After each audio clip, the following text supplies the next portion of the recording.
So hey guys, welcome back to the channel. This is the second part of the story, Reborn in Naruto with my girlfriend. If you guys enjoy this what if and want more, comment down below to let me know. The comments on videos really help me out a lot. They motivate me to upload more frequently, so please do comment down below. But most importantly, we just crossed 1,000 subs. This was a real big achievement for me. I thank you all for showing the support. I will try my best not to disappoint you all. Before I start, please do support for more awesome contents and leave a like and don't forget to subscribe to the channel. And share this video with your friends and also check out the descriptions and check out the playlists. With that out of the way, let's start. It's been 6 months since we traumatized Inoki, although he didn't make it obvious, he's still keeping an eye on Konoha. We didn't do much, Mikasa is racking her brain around the space technique she wants. Although we call it a technique, it's more like control over space. While she's busy with her favorite and I'm power purist, I am training. Although I can't wait to pursue my favorite and I'm power, I am still not strong enough. And there's only one source of it in this world. I created around 50 permanent shadow clones after the incident with Inoki and sent them everywhere to place our flying thunder god marks. Mostly all of the mainlands have been covered. While they were at it, I received some interesting information. There have been rumors about people flying around with metallic wings. It should be the land of sky. They did challenge the 5 shinobi villages in the second shinobi war, only to get destroyed. Let's visit them when they officially show up. System, show both of our statuses I thought in my mind. It's ISHIBA host. Chakra peak level cage again that's the raw chakra they have, not their battle power. Skills. IKENJUTSUA. I body replacement technique. B clone technique. IV transformation technique. B shadow, clone jutsu. I lightning release. Body enhancement. I lightning release. Chidori. B fire release. Great fire annihilation. X fire release. Great fireball technique. X earth release. Mud wall. I water release. Weather manipulation. Chi chakra, hiding technique. Chi, body flicker technique. Ziv Chidori variations included. XV Rasengan. Zbai Sealess chakra molding. Zbai, mystical palm technique. Zbi wind release. Wind storm. Zix black lightning. XX Rikiri. Xi combination technique. Hellfire. Xi, flying thunder god. Xi, Kirin.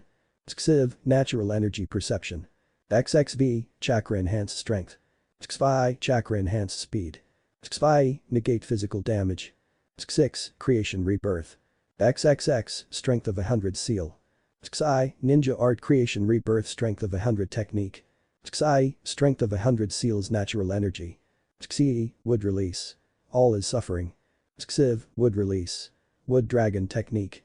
XXXV, wood release. Advent of a world of flowering trees. Talents. I chakra manipulation. I immortality. B all elemental affinities. IV Kenjutsu, sword techniques. D Fuinjutsu, sealing techniques. I and INJUTSU 40%. I medical and INJUTSU 40%. Elemental affinities. I fire 62%. I water 61%. B earth 61%. IV wind 62%. B lightning 74%. By yin yang, 49% 48%. Natural energy 60%. Heke Jinkai. I, the Ketsurikan. I, unawakened. B sharingan 3 Tomo Eye of Insight. Inventory. 5 empty slots. Shop. Wakasa Uchiha. Chakra, peak level cage. Skills. I body replacement technique. I clone technique. B transformation technique. IV SHURIKENJUTSUA. B shadow, clone jutsu. I, fire release. Great fire annihilation. I, fire release. Great fireball technique. I wind release. Wind cutter. V wind release. Tornado. X chakra, hiding technique. X earth release. Mud wall. I, body flicker technique. Shi Rasengan. Shi, mystical palm technique. Ziv fire release. Firestorm. XV, chakra enhanced strength chakra enhanced speed. Zbai, combination technique. Hellfire. Zbai, flying thunder god. Zbi, natural energy perception. Zix, short range teleportation. XX, creation rebirth. Xi, strength of 100 seal. Xi, ninja art creation rebirth strength of 100 technique. Xi, strength of 100 seals natural energy. Xiv, fire release. Fire tornado. XXV, wind release. Great breakthrough. XXV, Rikiri. XXV, fly. XXV, fire release. Fire dragon. Balance. I chakra manipulation. I immortality. B all elemental affinities. IV ninjutsu. B medical jutsu. I kinjutsu, 40%. I fuinjutsu, 40%. B space, F self-attained. Elemental affinities. I fire, 78%. I water 45%. B earth 45%. IV wind 64%. B lightning 45%. By yin yang, 43% 35%. Natural energy 47%. Hekkei Genkai. I Sharingan 3 Tomo. I exploding human technique. We are already at a level where we can't just grow stronger by learning new jutsus or increasing our affinities. I thought. We are probably on the same level as the 5 cage that Madara slapped around like kids. To increase our strength, we can only train over time. We'll surpass them eventually, but it looks like it'll take some time. Mikasa also got her space talent, which is currently an F-grade talent. The technique she is creating isn't some simple teleportation like Flying Thunder God which uses chakra, it's space control. It'll take decades before she can even half-ass it or get new techniques related to space to speed up the process. To have a sudden increase in our strength, we need a similar boost that Madara and Hashirama got, that being Eternal Mangekyou Sharingan and Sage Mode respectively. Well, I want to learn Sage Mode, I also plan on creating one that is perfect for both of us. So for us to do it, I need to awaken the Kurama clan's Hekkei Genkai and Mikasa needs to awaken her Mangekyou Sharingan. While I was thinking about this, someone entered the no spy seal, as I teleported near the seal, it was Dan. What brings you here? I asked, Mikasa probably didn't even notice that Dan just entered our house. Mito-sama asked me to bring you and Mikasa, Dan said with a smile. Just wait for a second, I said before disappearing again. Let's go, I said as I appeared near the meditating Mikasa. Why? She wasn't annoyed that I disturbed her training, probably knowing I won't do it without a reason. Mito-sensei called us. Yeah, I called her sensei even though we are alone. Well, she treats us like her grandchildren and Mikasa is happy about it. Even if it isn't much, she is still happy. For that I'm grateful. Why did she call us? Mikasa asked. Who knows, I said before teleporting with her. We appeared before the yawning Dan as my hand landed on his shoulder. Well, more like my hand was struggling to reach his shoulder. It's not that I am short, it's just that Dan is taller than average. We teleported again, appearing inside the Uzumaki compound.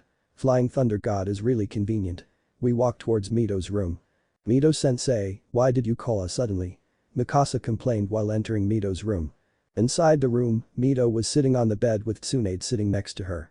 My eyes fell on the red-haired girl standing next to the bed, timidly looking around with her dark violet eyes. It was Uzumaki Kushina, the next Jinchuriki of the 9 tails.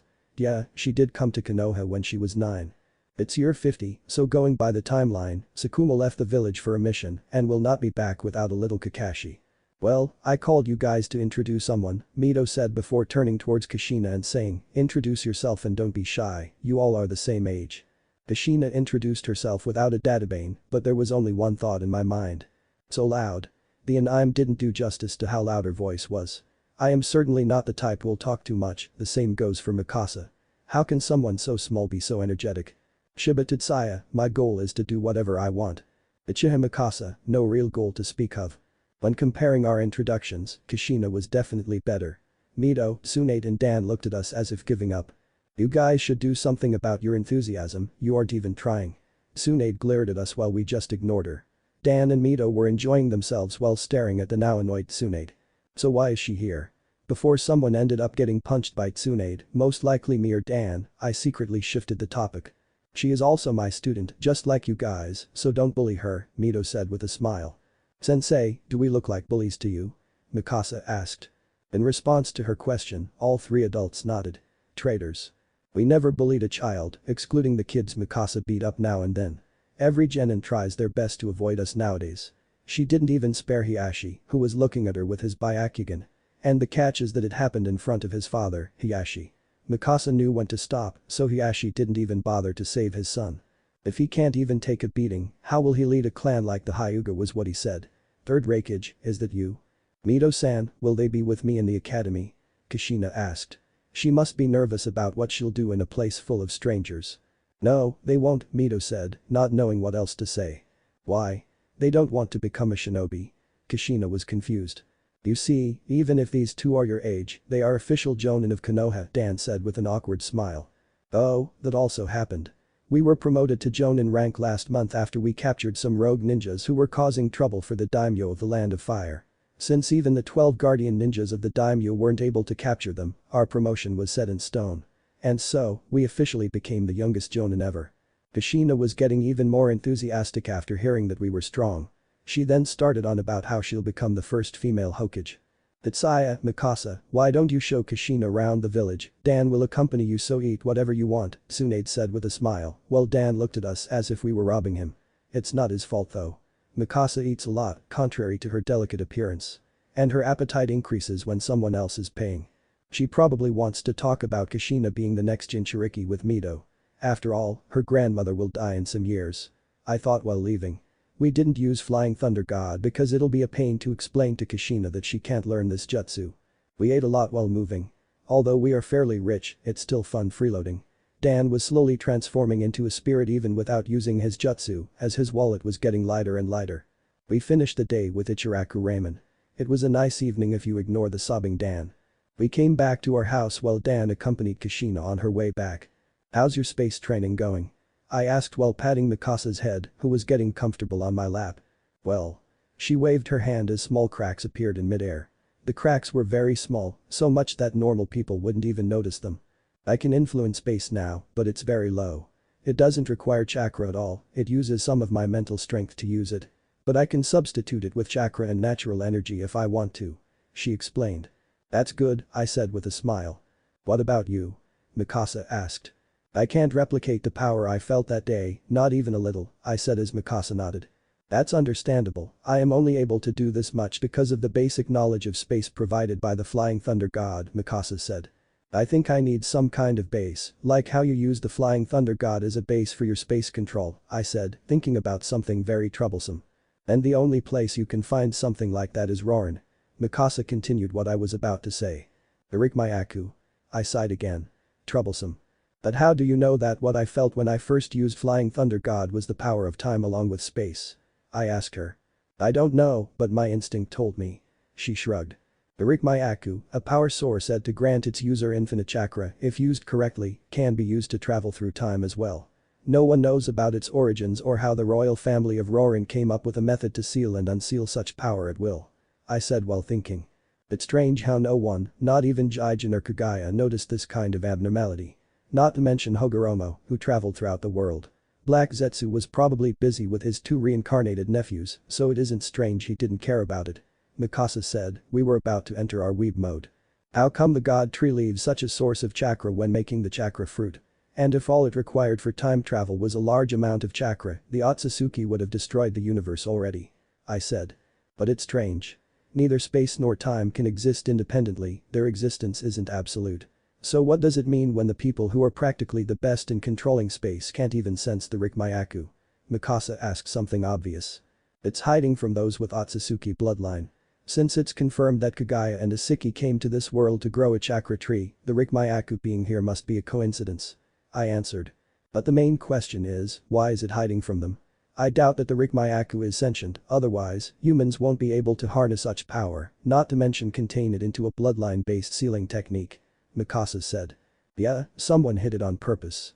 Now we need to investigate. I said. There's no way in hell we're leaving something that looks so much fun, Mikasa reassured. Rorin was supposed to be destroyed in the Third Shinobi War, so we have a lot of time. And Mukade was supposed to come back in time 10 years later, but he won't be able to now. Mikasa said with a smile. Since it was destroyed even with the Rikmayaku, it means someone was able to block the control that the royal family had on it, or probably Mukade. Time travel is really complicated. The more I think about it, the more interesting it gets. Let's visit them after or before the Second Shinobi War. I said with a smile. First the Zero Tails and now the Rikmayaku, things never get boring in this world, Mikasa said. And so, without anyone knowing why, the destruction of Rorin and the Land of the Sky was set in stone by the whim of 2 9-year-old kids. Mikasa Pav. After a whole night of debating about what the hell Rikmayaku was, we ended up with a sleepless night. To make matters worse, the Hokage summoned us as soon as we were about to sleep. If it wasn't for Tetsuya, I would have blown up half of the village. We wanted to change but it was too troublesome. I directly stuffed all my clothes into the inventory as I summoned new clothes from the inventory and to my surprise, I was wearing them. Finally, a real use for the inventory rather than just storing some 5 million explosion tags or some 300 gallons of blood. Yeah, there are 2 clones permanently creating explosion tags for us. Although the number is low, each of the explosion tags we have uses natural energy along with chakra, so its power is at least 5 times the normal ones. It's to blow up evidence later on. Itachi did the same trick and we both left our house. We could just pop up in the Hokage's office, but being late is better. As we reached the Hokage's office, we were greeted by the usual faces. It was Hiruzen, Shikado, Hayate and Fukum. The Uchiha clan is getting along with the village just fine now, mostly because of me and Tetsuya. Who knows what these guys were up to? There's a mission for you too, Shikado said. What mission? Tetsuya asked. I was curious as well. We don't get many missions, most of them are either information gathering or capturing someone. The last time we did an assassination mission, we ended up killing around 100 shinobi along with our target while destroying some mansions. Honestly, most of the missions we did ended up in a mess. So we don't get missions that often. It's a simple mission. First, lower your chakra level to that of a civilian. Shikado said. Hayate, being a sensor, checked our chakra level and nodded. If one doesn't use Sage Mode or natural perception, they won't be able to see through or disguise. Your mission is to sneak into sand and cause some trouble. The reason why you are going is because of the Flying Thunder God, Shikado said with a serious look. Chat room. Because our mission is to cause chaos. Finally, a worthy mission. Tetsuya, yeah, and there's only one way. Because mayhem. We understand. To everyone's surprise, we were now all smiles. Unlike our usual bored expression while accepting a mission. Your main focus should be something that'll make them stop their military preparation for some time. At this point, the second shinobi war is inevitable. But we can still delay it by a year or 2. Stone and rain have been against each other, leaving sand in a favorable position. The Hokage said. Okay, I said with a smile. We didn't care about this stuff, just tell us what should we destroy and be done with it. With our business over, we decided to leave the village. Using Flying Thunder God is a much faster way, but we don't want to ruin the fun. Let's have some fun. Tetsuya suddenly said, snapping me out of my thoughts. The current leader of Sand is the 3rd Kazekage, the magnet release user, I said as I remember that Orochimaru summoned him against Sasori. Now that I think about it, what's Orochimaru doing? We haven't seen him ever since we came to this world nor heard anything about his current whereabouts at all. Yeah, he is hailed as the strongest Kazekage even now. I wonder how Sasori killed such a person. Tetsuya said with a smile. Either Obito helped him or he used poison. Since the 3rd Kazekage isn't a puppet user, I doubt he'll have more knowledge about poisons than Sasori. I said what I believed to be the most appropriate guess, to which Tetsuya nodded. His Kekkei Genkai is similar to mine, he uses magnet release to manipulate iron sand, while I use the Ketsuriken to manipulate liquids with high metal concentration. The catch is that he can't manipulate liquid with high iron concentration, while I can't manipulate raw iron like him. Tetsuya was thinking out loud again. Can't you just copy-paste his Kekkei Genkai as you did with the wood release? I asked. Troublesome. No matter which Kekkei Genkai it is, replicating it will take the same amount of time it did with wood release. Not to mention getting used to it. He complained. Whatever. So what's the plan? I asked. Let's do this, I'll fight the 3rd Kazekage. You can fight the next cage tier we meet, how about it? You still owe me one from our match in the academy. Tetsuya said with a smile. And we just release Shukaku from his seal. I asked. What fun will that be? Since we've already met the Reikage and Tsuchikage, it's fine to add another one to the list. And I want to see how strong is the 3rd Kazekage. He should be stronger than the next generation of Kage. You can go around destroying stuff if you want to, just don't reveal your identity by using the sharingan. Tetsuya said, clearly looking forward to the fight with the 3rd Kazekage. I know. Most of our techniques aren't known by anyone. Tetsuya handed me a white mask with nothing but 2 holes for eyes. One-time product thief's mask. Will hide the wearer's identity for 24 hours. Won't fall off no matter what unless the user takes it off. Can only be used once. That's convenient, I said as the mask in my hand disappeared. Let's go, Tetsuya said as the Konoha headband on his forehead and the mask in his hand disappeared. As for me, I didn't wear the headband most of the time anyway. We traveled until midnight before getting bored of it. So we decided to use the Flying Thunder God and appear near the sand village. It was fairly simple to sneak inside, with our chakra hiding technique, there's no way any sensor could have sensed us. Unless they use Sage Mode or natural perception like us. We were now roaming around the sand village, the security is very lax, probably because they are busy with preparations.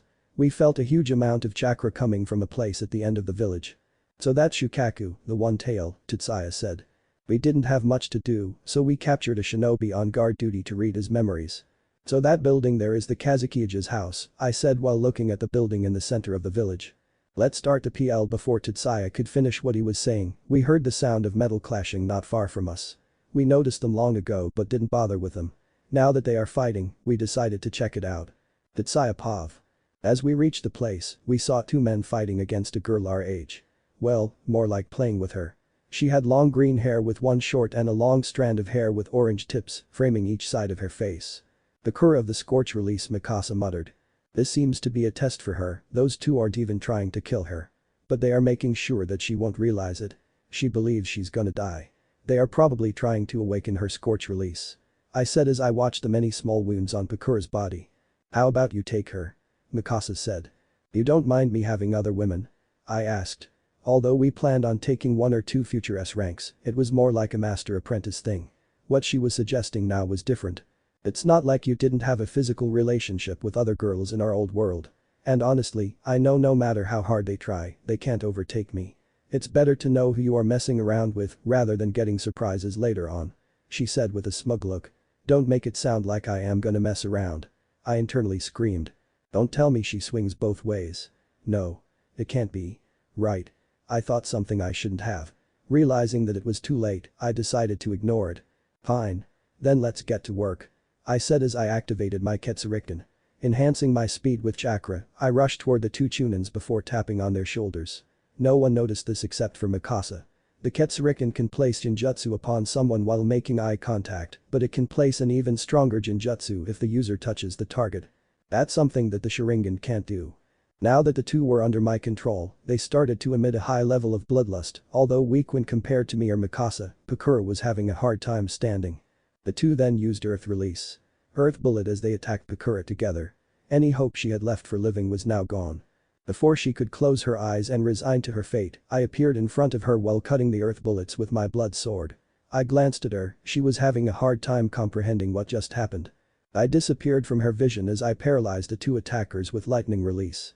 I walked toward the still confused Pakura, standing right in front of her. "It's alright now, don't worry," I said with a kind smile. Pakura started crying while she hugged me. It took her a while before she got back to herself. "Thank you for saving my life," she said with a look that I knew she was already experiencing her first love. "It's alright. But why were they chasing after you?" I asked with a confused look. Pakura shook her head, saying she doesn't know. "They're still alive, so let's ask them," I said as I moved towards the tied-up Chunins. I removed their masks and with a thud, Pakura fell to her knees. "Sensei, why? Why is it you?" She kept muttering while looking at the man in his late 20s who was looking at her in resentment. "Of course, he is still under my control." "Why? That was our plan from the very start. Why do you think you have no parents?" "Because we killed them," he said with a mocking smile. Pakura started sobbing again, she was on the verge of a mental breakdown, but my sudden hug startled her. She didn't say anything and started crying again. The only difference is that I am the one hugging her now. I promptly ignored the laughter I could hear thanks to my superhuman hearing. Don't tell me she did it so that I will have to do something like this. Now I was the one on the verge of a mental breakdown. Mikasa played me by the nose, the bait being a harem. She needs to be punished. I decided. I noticed that Pakura was mumbling something now while blushing. I noticed that I was still hugging her. "Are you alright now?" I asked as she nodded. I let her go before turning toward her sensei. "Why did you try to kill her?" I asked in an angry voice. "It was Kazukiya-sama's order," he replied. "Why?" Pakura asked in a shaky voice, standing behind me while gripping the back of my t-shirt. "You are a descendant of a clan that we eradicated because of their Kekkei Genkai. We took you in just to confirm if it was true or not. As it was confirmed that you are indeed from that clan, we decided to kill you. I wonder if I should add a bit more drama to the story," I thought as I listened to Pakura's sensei. Pakura's grip on my t-shirt tightened, I didn't say anything as I patted her head. Although we are the same age, I was a bit taller than her. After a while, she moved towards her sensei with a kunai in her hand. As she was standing in front of him, she said, "Thank you for taking care of me, even if it was fake. Goodbye, sensei." As she slit his throat along with his companion. Her hands were shaking while she was doing it, indicating that it was her first time killing someone, not to mention her sensei. She has a strong spirit for her age. I had quite a few nightmares after my first kill. How nostalgic. I thought. I could somewhat feel what Bakura-sensei was feeling. Anger, resentment, shame, loss, worry and most importantly, fear. With those feelings, the guy died. She turned towards me and said, "Thank you for saving my life." She tried her best to look sincere, but the blush on her face betrayed her. She's trying to run away from what just happened to her and it's increasing her feelings towards me. As I said earlier, don't worry about it, but who are you? I said. I am Pakura, I recently graduated from the academy. She said. Nice to meet you Pakura, I said with a smile. Nice to meet you too. She blushed again. Is it because she's young? What are you going to do now? I asked her, making her blushing face sad again. I don't know. The one who took me in was sensei. The Kazukiage in the village already abandoned me. She said with a depressed look. Hey, don't be like that. You look way cuter if you smile. I said, dying inside. Bleh. I puked internally while the laughter in the background increased.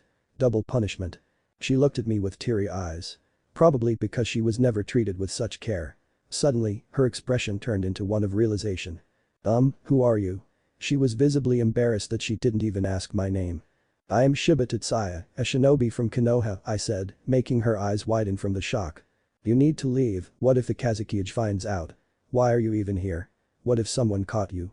She went into panic mode. Instead of me being from an enemy village, she's more concerned about my safety. That's a good start. I thought as I smiled. Don't worry. I am not alone here and as you know I am quite strong. I said while patting her head, which calmed her down. Why are you here? She asked. The Sand Village is planning to start the second Shinobi War, although the war is inevitable, we are here to delay it, even if it's only by a few years. A lot of innocent people will be killed, just like how they planned on killing you. I said. It's not a lie, since they did kill her after the third Shinobi War. I wonder if her 9-year-old brain can process something like this. I thought and to my surprise, Pakura nodded. She is a lot more mature than other kids our age. I took her left hand before placing it between both of my hands, making her squeal. As I removed my right hand, a mark appeared on her wrist. What's this? She asked while looking at the mark. If you are ever in danger, just put some chakra in it and I'll come to save you. Her expression brightened, she believed me instantly. What I placed on her wrist was the Flying Thunder God mark, along with a spy seal. Allowing me to hear what she's talking about. After introducing her and Mikasa, I told her to go back and stay in her house as if nothing happened and said that I'll visit her in 2 days, so she must be alone at that time.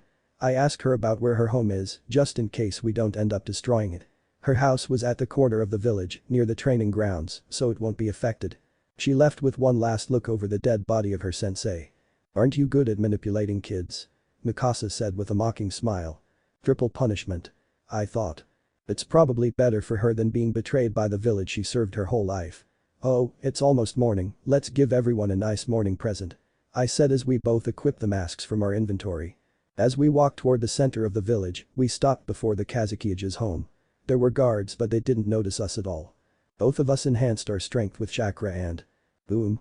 A loud noise was heard throughout the village, several kilometers of ground cracked, starting from the center of the village, while the Kazukiage's house was in ruins. The rubble moved as black iron sand started to rise from different spots, covering all the guards that were about to be buried alive suddenly. As expected of the strongest Kazukiage, saving all the guards in an instant, I said while looking at the man standing midair on the platform made of similar black iron sand. Who the hell are you? The third Kazukiage asked as he released all those guards from his iron sand. Third person Pav. The Kazukiage frowned, looking at the two intruders, he could tell that their chakra hiding technique was very good. He looked around, the civilians and the shinobi of sand have started gathering around. Although the damage was huge, no one died in the first attack. This was done on purpose, if they kill many civilians as they planned to, Pakura would get suspicious since Tetsuya told her that his purpose is to delay war.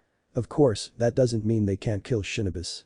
Tetsuya wasn't worried about their identities being exposed because of the mask. The Kazukiage might have his suspicions, but he won't be able to blame him or Mikasa unless he comes in contact with them again. Evacuate the citizens, seal off the village. No one will interfere in this battle. The Kazukiage ordered as he already regarded the two masked kids as a threat. Although he can't feel their chakra, he knew they were strong. While this was happening, no one noticed that the clouds were now changing at a rate visible to the naked eye. Tetsuya was preparing Kirin as a goodbye gift for the Kazukiage. Well, I'll get going then, Mikasa said while looking at Tetsuya. Only 30%, okay. And be sure to take their blood. Tetsuya said while emphasizing the 30%. It was the amount of sand ninjas that were assembled near the rain village they plan on killing. I know, Mikasa said as she used the flying thunder god to disappear. The Kazekage who saw this was dumbfounded. That wasn't a body flick, that masked girl just disappeared. Tetsuya looked around, there was no one in the vicinity now, the only one left other than him was the Kazekage. While the people were evacuating, the Kazekage summoned all the iron sand he could. As the Kazekage was busy summoning his iron sand, Tetsuya placed a flying thunder god mark on the ground. Tetsuya extended his right hand as lightning condensed in it. Bakiri. Activating the Eye of Insight, he used chakra to enhance his feet as he jumped straight towards the Kazekage who was on his iron sand platform, floating midair. Past was the only thought that the Kazekage had. The platform below his legs extended to create a shield for him. Bakiri pierced right through the shield like paper before stabbing the bewildered Kazekage in his chest. Tetsuya frowned, this was too easy. Before he could do anything, the Kazekage in front of him turned into iron sand, trapping him as it wrapped around his arm. Iron sand shower. Countless small spikes made of iron sand were now coming towards Tetsuya. If it weren't for the Eyes of Insight, his only option would have been to use Flying Thunder God. Chidori Nagashi. Urikiri and Tetsuya's hand dispersed as he released Chidori everywhere around his body. His Chidori Nagashi was stronger than the one used by Sasuke in the anime. Most of the iron sand spikes were stopped by Chidori Nagashi. Tetsuya enhanced his body with chakra and destroyed the platform he was on with a kick. The iron sand affected by his lightning release was now useless for the Kazekage as he was unable to control it anymore. It'll stay like this for a few minutes before this effect wore off. He is strong. Was what both Tetsuya and Kazekage thought as they looked at each other. Although the lightning release didn't have an advantage against the Kazekage, it still rendered him unable to use it for a few minutes. The Kazekage looked around, seeing that all the civilians have been evacuated successfully, he said, now that everyone is gone, I'll ask you. What do you want? Well, the mission is to stop you guys from starting the second shinobi war. My reason is to fight you. And destroy a part of your village as a gift. Tetsuya continued in his mind. That's why you let the civilians evacuate? The Kazekage asked. They have nothing to do with our fight and I won't kill people who can't even resist. Tetsuya lied as naturally as he breathed. So I take it while you're keeping me busy, that girl is on her way to our headquarters near the Rain Village, he asked, already knowing the answer.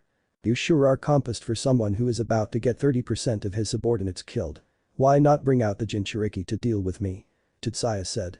The Jinchuriki is a weapon for war, it has no place for a battle between two humans. As for the 30% you are talking about, they are all shinobi, they should be prepared to die at a moment's notice. And if your partner isn't strong enough, she'll die. He said with a smile. Tetsuya understood that there may be another caged tier in the camp. Don't worry, we'll see the results later. And since there's no one in the village anymore, how about you take out the iron sand lying everywhere? Tetsuya said as he activated the Ketsuriken. The last time I fought seriously was against that bastard let's see if you are as fun as him. The Kazekage said as the ground vibrated. Tons of iron sand started coming out of it. Tetsuya waved his hand, 100 spears made of blood appear around him, floating in the air. He directly summoned balls of blood around him, turning them into spears. However, that wasn't all. All of the spears were covered with lightning nature chakra. This attack was something he copied from one of his favorite characters of all time, Gilgamesh. The logic is pretty simple, spam weapons on your enemy until he's dead. The Kazekage knew it was about time they start fighting for real. Tetsuya waved his hand, all the spears moved towards the Kazekage at a very fast speed. Iron wall. The wall made of iron sand was created in front of the Kazekage. He was about to use the same trick he did earlier, disappear while his opponent couldn't see him. But before he could, he felt the already hot temperature suddenly go up by another level. High release. Great fireball technique. The fireball big enough to swallow the Kazekage whole was headed towards him. The Kazekage gathered iron sand below his feet, using it as a spring to launch himself upwards, avoiding the fireball.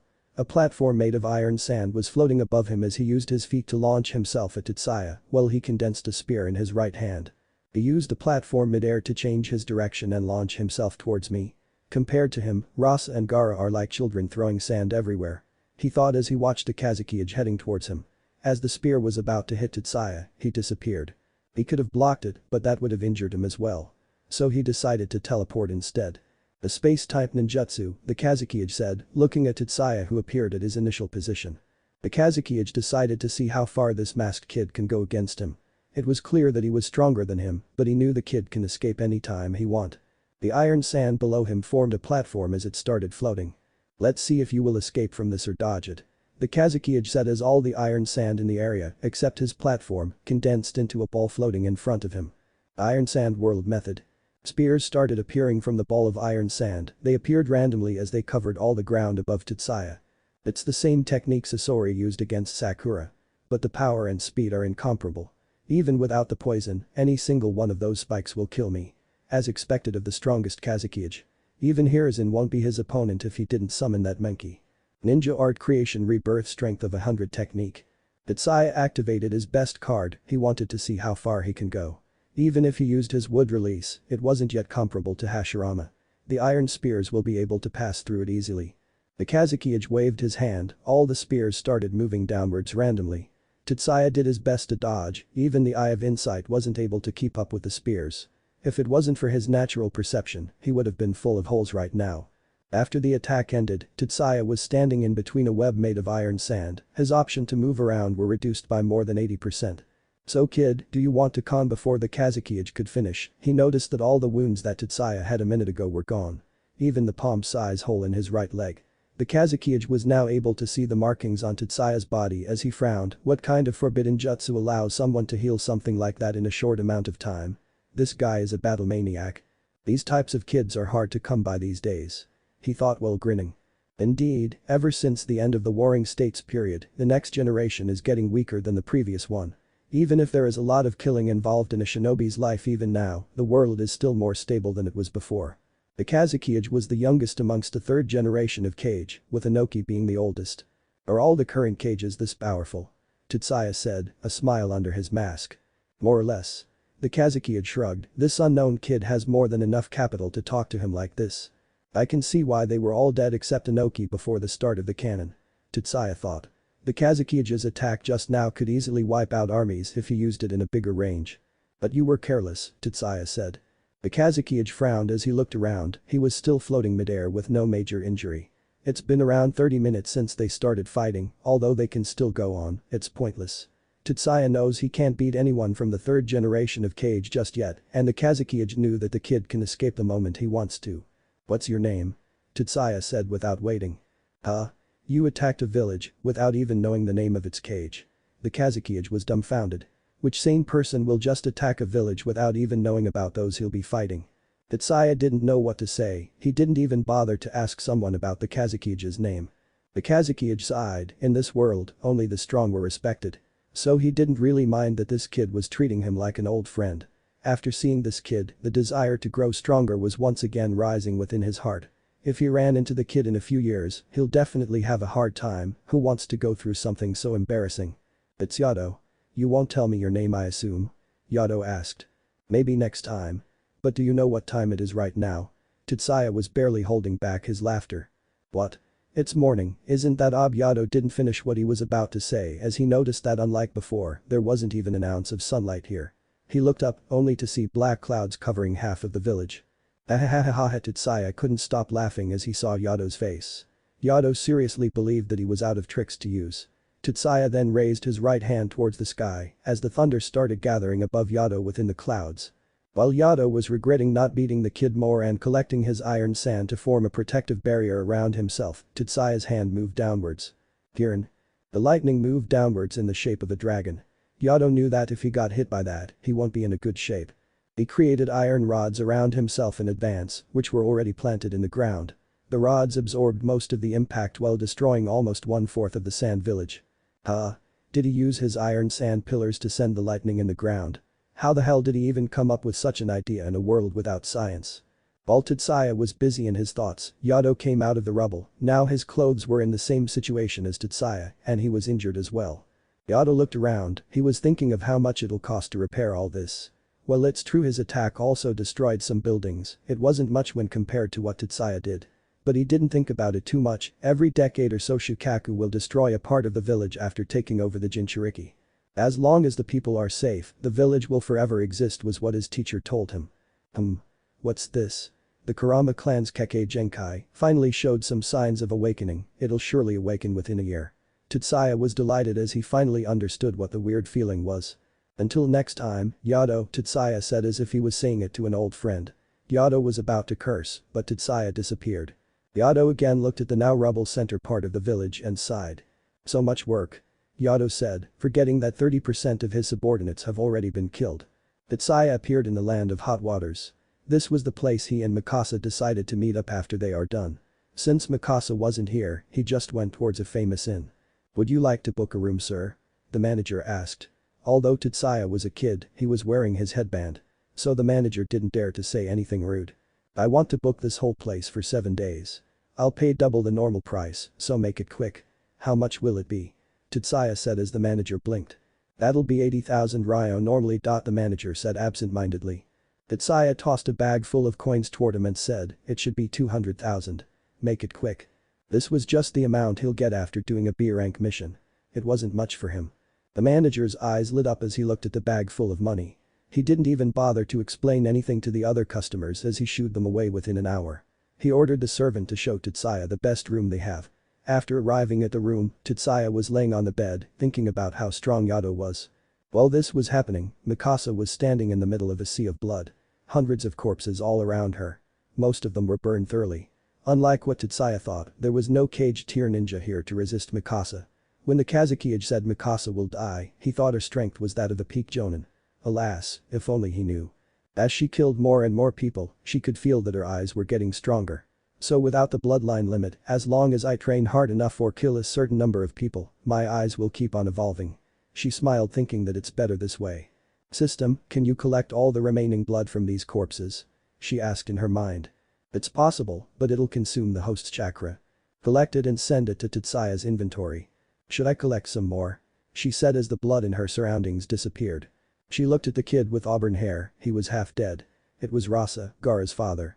She thought that he might be useful now that Bakura will be listening to Tetsuya. But that didn't stop her from collecting some blood from the half-dead Rasa before leaving. The whole shinobi world was in an uproar. One of the strongest shinobi village was half destroyed within a day. The only reason the remaining villages didn't attack the sand was because they weren't aware of the details of the party that attacked the sand. They can't have such a variable while they attack someone. And the Hokage was having a heart attack, he clearly remembered that the goal of the mission was to avoid war, not to create one. As for the main criminals who created this whole mess, they were currently enjoying the beauty of life as they laid back in a hot spring big enough for 100 people all by themselves. Mikasa was in her favorite place, that being Tetsuya's lap. They stayed in the land of hot springs for a whole day before going back the next day. They told the owner they may come back within this week so that he won't rent it to someone else. To which he agreed. Since they've already paid double the amount for 7 days, there's no problem with this arrangement. They teleported into their house, but what awaited them wasn't the empty bedroom they hoped for. The room was full of people, which included Hiruzen, Shikado, Fukum, Akito, Jiraiya, Haid, Tsunade and Dan. "Why are you all here?" Tetsuya asked. His original plan was to kill half of Sand's population, but that changed because of recruiting Bakura. Since he didn't cause a genocide, why are they so serious? "Since we have all the time we need, let's have a fun chat," Shikado said. He was losing it the moment he saw them arrive. Tetsuya Pav. "What was your mission?" Shikado asked, looking at us. "To create chaos within the sand so that they won't be able to start the second shinobi war," Mikasa replied with a look that asked Shikado if he was stupid. "Then how did you end up destroying almost half of the sand village while killing 30% of their shinobi?" Shikado asked again. "Ever since he promoted us, he never saw peace again. Every time he gave us a mission, we'll end up creating a mess." After an hour of discussion, all the adults sighed. It's no use talking to them was what all of them thought. They decided to continue this discussion later on. Everyone here was busy, especially after what we did. "My father warned us not to disclose anything about our mission, everyone who knows about it was already there. We couldn't care less about stuff like this so we agreed." They all left shortly after. Now, it was just the two of us, laying on the bed next to each other. "So, why did you allow me to take Bakura?" I asked. "I didn't talk about this when we were in the land of hot waters." "You don't want her?" Mikasa asked a question instead of answering me. "You already know I do, but it's a no-no if you're not happy with it." "Honestly, I don't mind. No matter how many girls I have, they can't replace Mikasa. She'll be useful later on, not to mention her potential. There's nothing more loyal than love, so we won't be worried about her betraying us," she said. "It isn't a bad deal. We can just change her memories if you want a loyal servant, why bother with all this?" But I ask again, there's gotta be a reason why she's agreeing so easily. "That's no fun, and I want to try a threesome," Mikasa said. Tetsuya.exe has stopped working. "Pardon?" I said after restarting my brain. "That's no fun, and I want to try a threesome," Mikasa said again. "Then why didn't you say anything with Kushina?" I asked, somewhat curious. "She's loud, very loud. And she's the next Jinchuriki, it's too troublesome. That was all Mikasa said. I have a feeling that Kushina and Makoto will belong to the team either way. Then why did you agree with Bakura? I asked again. It was more or less a whim, my first target was Conan. Not to mention she is from the sand, she might be able to help us sneak into Rorin easily. The last thing we want is some people charging at us with infinite chakra. Mikasa said without thinking much. That's true, I said. Although we're strong, we can't just barge into Rorin. My original plan was to terrorize Rorin by destroying a part of it and when Rorin asks the sand for help, sneak in along with them. Even if we can just sneak in and go to the source of the Rikmayaku, there's no way for us to use it. The place Mukade went to was a ruin, but the Rorin right now is a rather prosperous country. We'll start with training Bakura, Mikasa said. How about awakening her Kekkei Genkai first? I suggested. How? Mikasa looks at me, confused. It's a nature transformation Kekkei Genkai, all we have to do is carefully insert fire and wind nature chakra into her body. And by seeing how it reacts, I might be able to imitate the Kekkei Genkai easily. But we need to increase her wind and fire affinity first. I said. Of course, this kind of thing is impossible for even someone like Tsunade. Just don't end up hurting her, it's almost 2 days so let's go and see her tonight, Mikasa said. Okay, I said as I picked Mikasa up before placing her in my lap. She leaned back, getting comfortable as I stroked her hair slowly. She liked sitting on my lap. After half an hour, she fell asleep with a little smile on her face. I didn't disturb her, letting her sleep. How long did I sleep? Mikasa asked, still half asleep. Around 6 hours or so, I replied before kissing her. Let's go and see Bakura, Mikasa said as she was getting up. We teleported to the mark I left on Bakura. She was looking through some scrolls so she didn't notice us. You sure are busy. Mikasa said with a smile as Bakura almost jumped from the shock.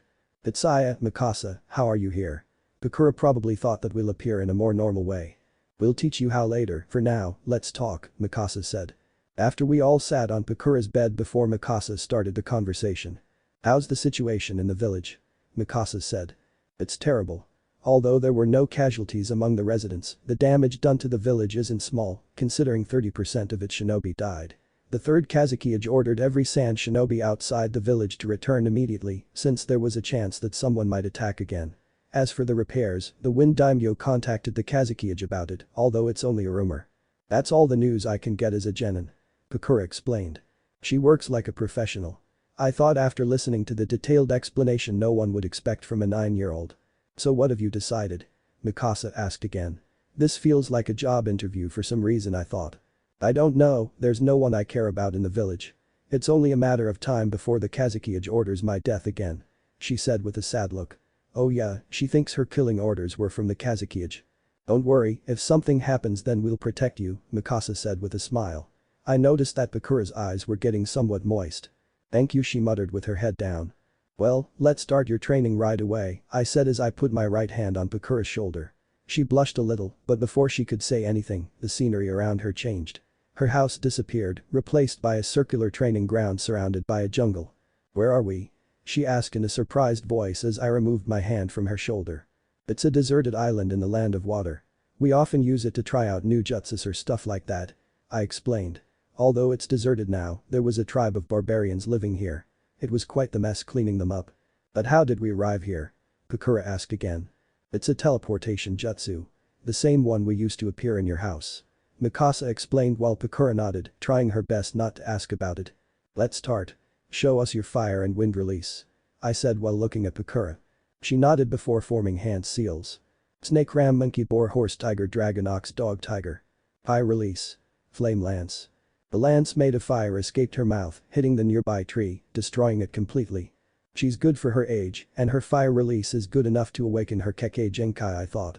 Now the wind release, Bakura said, doing the same thing she did earlier. The difference being the cuts on the tree rather than burn marks. She is skilled enough to awaken her Kekkei Genkai, should we? Mikasa didn't say any more as she noticed Bakura was visibly shaking. Will you guys also abandon me because of my Kekkei Genkai, just like sensei did? She asked with a pale face and a shaky voice. Although she doesn't show it, it must have been traumatic for her to have someone she considers a father trying to kill her. I thought. I walked up to her before patting her head and said with a smile, we won't abandon you, don't worry. Promise? She asked without looking up. Promise, I replied. She stood still for a minute before nodding. She wiped her eyes once before her expression returned to normal. She probably decided to trust us with everything she has. I thought, there was no doubt in her eyes. Your first goal will be to awaken your Kekkei Genkai and improve your chakra control. Will you learn to mold chakra without hand seals? I said.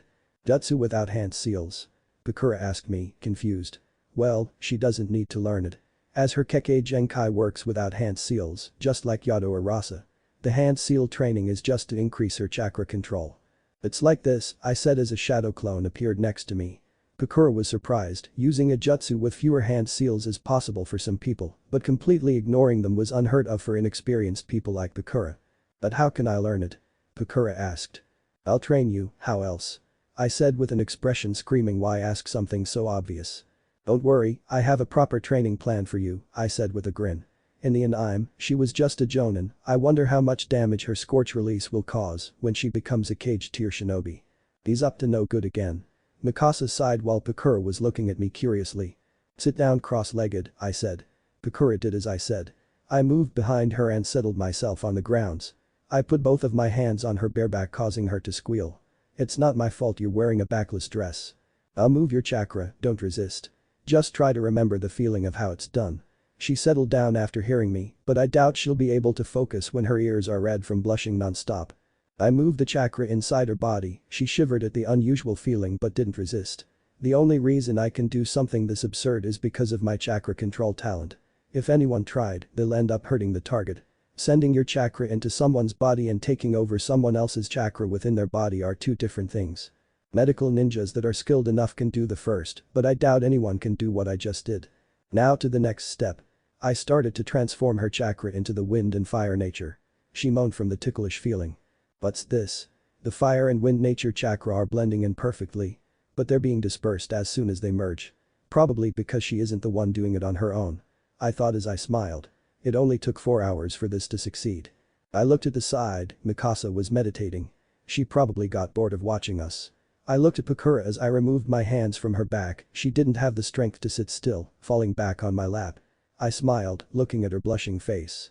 Rest for a while, we'll start again later on, I said as I summoned a towel from my inventory before wiping the sweat off her face. She was so embarrassed that she didn't even ask about the towel that came out of nowhere. System, buy me 3 chakra restoration pills. I said in my mind. Chakra restoration pills x3 minus 15 coins. A single pill will increase the rate of chakra recovery by 5 times for 24 hours. That's good. It's very efficient for training continuously. Here, open your mouth, I said while looking at Bakura, her head resting on my left leg. She didn't even hesitate to open her mouth as I gave her the pill. Her current chakra level was that of a peak genin, so it didn't take long before it was completely recovered. We did the same thing over and over again. After 8 hours of repeating this, I understood that nature transformation Kekkei Genkai are similar to evolution at a genetic level, something that, in my old world, will result in the birth of espers. The reason for our evolution was suspected to be the radiation that covered the whole planet after World War III that happened back in 2025. Many people believed that theory since it was said that humans have always evolved to survive. It's a pity that the nuclear war happened at that time, One Piece wasn't even finished. I wonder what causes this evolution to happen. Is it because of having 2 affinities since birth? Or something else? I think I can replicate it now on my own. It will take some days, but I can do it. Bakura said with a happy smile, snapping me out of my inner monologue. Well, we will be training until you become a peak jonin, I said, looking at her shocked face. What about the village? When the village settles down, they'll notice that I am missing. Well, I don't mind becoming a rouge, I want to do it of my own accord. She said with a serious expression. You know, even with that expression, taking you seriously is quite difficult with your head resting on Tetsuya's lap. Mikasa giggled after saying that. I smiled as Bakura hid her face with her hands while getting up. As for your disappearance, I'll handle that so don't worry. Mikasa continued. So you're leaving? I asked. Yes, even if all we do is mess around, our presence in the village is still important. The same goes for Bakura, her sensei was tasked to kill her by the Kazukiage, and the only people who died in our assault were those 2. Someone needs to cover for her. Mikasa said as Bakura's embarrassment disappeared, a look of anger taking over her face. She's too good when it comes to messing with people's emotions. I thought, her talent in this field is undeniable. Well, it was her ability so it isn't strange that she knows how to do it even now. I'll drop by now and then. So don't do something lewd while I am away. She said while looking at Bakura, making the latter embarrassed again. Even if Bakura tried her best to hide it today, her crush on me was very obvious. Mikasa gave me a thumbs up before disappearing. Not long after she disappeared, a bag of clothes appeared above our flying thunder god mark. "That should be yours," I said, as Bakura snapped out of her embarrassment while looking at the bag of clothes. "Since all my clothes are inside my inventory." A system message popped up out of nowhere. Ding. Train Bakura until she's stronger than her anime counterpart. Reward appraisal skill. Failure, you will lose a potential waifu. What are you? A sadist system or a harem system? I thought before accepting the quest. Since I plan on training Bakura, I'll make her one of the strongest out there. And Mikasa will get her POV chapter about what she did while Tetsuya trained with Bakura. And Tetsuya will also train to increase his strength. It's been a whole week since we started training. After the first day, Bakura practiced on her own, saying that she'll do it herself. For the next 6 days, I increased my mastery over Rikiri and Chakra enhanced speed. "I did it," Bakura said in a slightly excited tone. I saw her looking at the small sun floating above her hand. Her talent is very good for someone who wasn't given cheats by the Rob himself. I thought. Congratulations. Just as I said that, the small sun disappeared with a poof. Since she awakened her Kekkei Genkai, her chakra level jumped straight to mid-level Chunin, but it isn't enough. I thought as I sensed her chakra. Now that your Kekkei Genkai is awakened, I'll be changing your training schedule. Do you know how a person's chakra capacity is decided? I asked her, to which she shook her head. Chakra is created from both mental strength, along with physical strength. We can say that, in a way, our chakra capacity depends on our stamina. Of course, there's a natural limitation to the human body, and it's almost impossible to break through that limit. Which type of strength is more dominant in your chakra will determine your attribute towards yin release and yang release. That's something you'll learn later on. I said. Bakura nodded, trying her best not to miss out on something important. For the first training, you'll be meditating regularly after waking up and before going to sleep for at least 3 hours. I'll also train you in Kenjutsu. Your body is very agile, so it'll be helpful for you in close combat, along with your scorch release. You'll develop your Kekkei Genkai on your own. I said about what she'll be doing for the next 2 months. I gave her a sword I made for her using blood. She didn't want to accept it because of it, but when I told her that I was the one who made it, she didn't hesitate. I watched as Bakura was swinging the blood sword I gave her along with 2 small suns floating around her. As expected, the first jutsu she created was scorch release. Extremely steaming murder.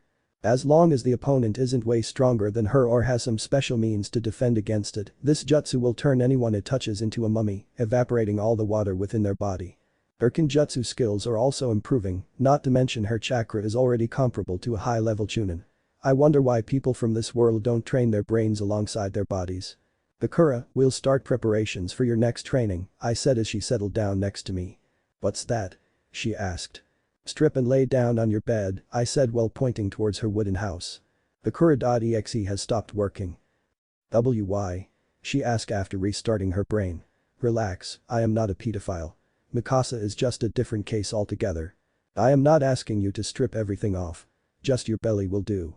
I plan on placing a seal on you that'll help increase your physical strength. Both I and Mikasa can do it on our own, but you'll need the assistance of a seal. I explained. She did as I said, the seal was placed right above her belly button, it was a black triangle. The purpose was simple, to absorb natural energy and enhance her physique, while also increasing her affinity with natural energy. The reason for doing this was to increase her maximum chakra capacity. Let's see how strong Fuinjutsu can make someone if used properly. I watched as Bakura attacked me with 6 small suns along with her sword. She has definitely improved a lot. Thanks to the seal, her physical strength is way beyond what she looks like. I thought about teaching her chakra-enhanced strength, but she's a more agile fighter. After the past 6 months, she is already a mid-level jonin, be it chakra or skills. Our relationship is also much better, she doesn't blush at every single detail like she used to. Her personality is kind of similar to the one shown in the anime. She believes that fighting for her friends and family is what makes her strong. The only difference is that Sand Village isn't included on the list, and the only friends or family she can think of are me or Mikasa. After some talk with me, I changed her perception of what's right and wrong to a certain degree. And her hatred for the sand isn't small, from her point of view, they betrayed her. But she isn't cold enough to kill innocent people yet, she'll probably do it if I say so. I told her that we plan on going Rouge after some time, she proposed that she'll do it together with us, to which I agreed. The Sand Village is required for the Roarin invasion plan. She also wants to do things on her own. After learning anything, she won't ask for more unless she mastered the previous thing. While I was thinking about this, an idea popped up in my mind. She has already created the Scorch release. Great steaming explosive blast and its range is around 80 meters for now. In the anime, it was more than 100 meters. What if she uses her scorch release nature transformation and adds it to the Rasengan? The Rasen Shuriken is a combination of Rasengan and wind nature chakra. What if the fire nature chakra is added to the mix? It'll definitely be stronger than Rasen Shuriken. With her chakra control, it won't be a problem for her to learn Rasengan. I planned on teaching her the Flying Thunder God, but gave up after Mikasa said that she'll teach it to Pakura herself when she passes. And in a few days, she learned Rasengan. I told her that she'll have to add her nature transformation to the Rasengan on her own. Bing. Pakura is stronger than she was in the anime. Time taken 8 months 14 days. Reward appraisal skill. Just as the notification appeared, Mikasa appeared in front of me and Pakura. Mikasa Pav. I teleported from our training island, leaving Tetsuya and Pakura alone. I decided to deal with the Sand Village first. Appearing in Pakura's house, I created a permanent shadow clone, which then transformed into Pakura while hiding its chakra at peak level genin. Since my business here was done, I decided to go home before going out again. As I walked through the Uchiha clan's compounds, many people were surprised to see me alone. After reaching my house, I walked in. In the dining room, my mother and Mikoto were having lunch. "What are you guys up to?" I said, clearly ignoring the fact that they were eating. "Oh, Mikasa. Welcome home." My mother greeted me with a smile while Mikoto directly assaulted me, again. Her Siskin personality is getting worse. "Where's Tetsuya?" My mother asked as Mikoto stopped her assault and looked around. "He won't be back for a year or so," I said, although I am not sure how long it'll take, it should be around a year. "Did he go on this mission alone?" Mikoto asked. "Oh, now that I think about it, for a shinobi, leaving the village without Hokage's permission is the same as going rogue. But rules only apply to those who are weak," I thought. "No, he isn't on a mission. And what do you mean by this mission?" I asked. "Huh? You guys were summoned by the Hokage this morning, even Akito left along with Fukum because the mission was something important," my mother replied. "Another mission. We just almost half destroyed an enemy village not too long ago. This is child labor. But I thought they won't give us another mission for quite a while. I just returned to the village not long ago. I'll go and check out what mission it is," I said before teleporting inside the Hokage's office. It kinda feels like my own backyard. I was greeted by the sight of Hiruzen, Shikado, Hade, Fukum, Akito, Tsunade, Danzo along with the 2 elders. Most of them weren't surprised by my sudden appearance, they were probably used to it. "I heard we were summoned." I said we even though I was alone, old habits. "Indeed you were. But where's Tetsuya?" Shikado was always the first one to reply, he probably gave up on teaching us how to use a damn door. "He won't be back in the village for a year or so," I said as I didn't plan on doing the same thing I did with Pakura. "Where is he?" Hiruzen asked. "Training," I replied. "What is this training that takes so long?" Hade asked. Although his tone was suspicious, it's clear that he is worried about Tetsuya. "He is training something very important. A potential waifu," I said with a serious look, making Hade shut up. Danzo and the others were clearly dissatisfied, but they didn't have the guts to say anything with Tsunade there. Her temper is very bad, especially when it comes to me or Tetsuya. "So, why did you summon us?" I asked again. "It's for a mission," Shikado said. "So, you want me to infiltrate the Mist Village and do what?" I said with an annoyed look. "Find the identity of their Jinchuriki without destroying anything," Shikado said with a serious look. "Then just send someone else, why me?" I was very dissatisfied that I couldn't cause any trouble when I had the chance. And considering that it's the 3rd Mizukage, he is probably very strong. "Mikasa, the least suspected and the most desired person will be you. The most important factor is your age. No one will suspect that someone will send a 9-year-old with so much talent to another village as a spy," Shikado said. He probably thought of this while the whole Kitsurikan situation was going on. "Fine," I said before I started walking towards Hade. I placed my finger on the Jonin vest he was wearing as a Flying Thunder God mark appeared on it. "I'll send a report if I find something about the Jinchuriki," I said as I picked up the scroll in front of Hade and teleported away. Danzo was giving me death stares, but I can't kill him right now. The research he does on Hashirama cells along with Orochimaru is valuable. I appeared inside my house, surprising my mother and Mikoto. "I'll be going on a mission for a few months," I said. "Be careful," my mother said with a smile. "What's your mission?" Mikoto asked. "It's an A-rank escort mission." I lied as naturally as I breathed. Infiltrating another village was an S-rank mission, not to mention gathering information about the Jinchuriki. "Well, just be careful," Mikoto said as I smiled and teleported again, appearing in the Uzumaki clan's compound. After visiting Mito, who was alone since Kushina was at the academy, I left the village. System, open the chat room. Chat room. Mikasa, hey, I am going to the hidden mist. Bitsaya, oh. Enjoy your wait, what? Mikasa, do you want something from there? I am going to locate the Jinchuriki either way. Bitsaya, some chakra from the three tails would do. Mikasa, okay. I'll drop by later. I ended the chat and opened the scroll I picked up from the Hokage's office. There was a list of people who are suspected to recruit people for the Mist Village. The Hidden Mist is currently fawning over Kekkei Genkai users, but they'll slaughter most of them after Yugura becomes the Mizukage. Most of the recruitment agents are normal people, so it's hard to pinpoint the one doing it. After shortlisting the targets, it's now time to search for them all over the Land of Fire. I looked at my outfit, nothing was indicating that I am a shinobi from the leaf. System, buy me a pair of blue contact lenses. I said in my head. Blue contact lenses x1-2 point. After applying the contact lenses, I activated the sharingan. Creating a puddle of water on the ground, I saw my reflection. There was no sign of me using my sharingan at all. That's good. It only took me a month to find the second merchant who was going around recruiting people for the Hidden Mist Village. Since he was an ordinary person, it didn't take much effort to plant some fake memories of me taking care of some bandits while saving his life and asking for some money. But I was still a bit careful, I ended up killing the first recruitment agent by mistake. After planting some more memories about our deal that he'll help me join one of the 5 great shinobi villages, and after the deal was done, we made our way to the Land of Water. I changed my appearance a bit and adjusted my chakra to the level of a chunin. Even if it's difficult to guess my identity with the photo and bingo book, it's good to be careful. I could have just teleported to the Hidden Mist but decided to go with the flow since I didn't have much to do either way until Tetsuya is done training Pakura. It took another 2 months to reach the Hidden Mist. The journey was rather relaxing. Ever since we came to this world, we've been doing a lot of stuff. So it's good to relax sometimes. Although I was having fun going around the world, I didn't stop my training for a single day. Especially my space ability. And I dropped by the island every other day. After reaching the Hidden Mist Village, a simple interview was taken in which I passed after saying that I was a chunin at the age of 9, with the affinities of earth and lightning. The only thing left was an interview with the third Mizukage. They gave me a room with all the necessities and said that I'll be informed about my interview with the Mizukage. After another week of monitoring me, they finally called me for the interview. This was the first time I roamed around since coming to the Hidden Mist. And as the name suggests, there was mist everywhere. The mist's architecture is composed of several cylindrical buildings, with the Mizukage's office being the widest and largest. So, your name is Rentasaka? The black-haired beauty standing next to the third Mizukage asked. Yes, I replied.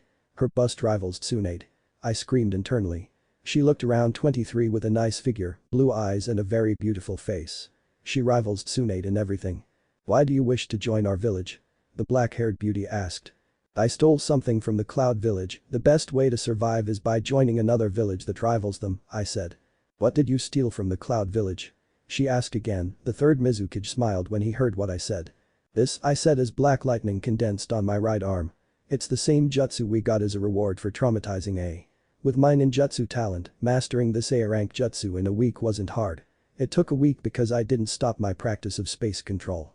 Both the Mizukage and the black-haired lady were surprised. Of course, they knew what black lightning was. Although the jutsu wasn't S-rank, even the lightning release chakra mode and the hell stab that the third Raikage used were B-rank. So black lightning was a jutsu that can rival S-rank jutsu if mastered properly. That guy must have been pissed off. The third Mizukage started laughing. Is this guy the same as the second Mizukage? I thought, remembering the goofy Mizukage that Kabuto reincarnated. Behave yourself. The lady gave him a death glare. Ahem. So, how did you end up with black lightning? The lady asked again, ignoring the pained expression on the Mizukage. What's wrong with this generation of Kage? At least try to maintain your image in front of a kid. I thought the two in front of me looked more like siblings. That's a trade secret, I said with a smile. It'll be too suspicious if I just said everything they asked. That's understandable. The Mizukage said before the lady could say anything. The last part will be your strength. The Mizukage said, pointing outside the window behind him. You can attack me however you want. The lady said, standing in front of me. There was no one on these training grounds, the Mizukage was looking from his office. The lady was a peak-level jonin. Be it strength or body, she rivals Tsunade. Or would have in the original since she's way stronger than she was when we first met her. I condensed black lightning on my night hand as I charged at the woman. I carefully limited my strength to that of an average chunin, not wanting to mess up.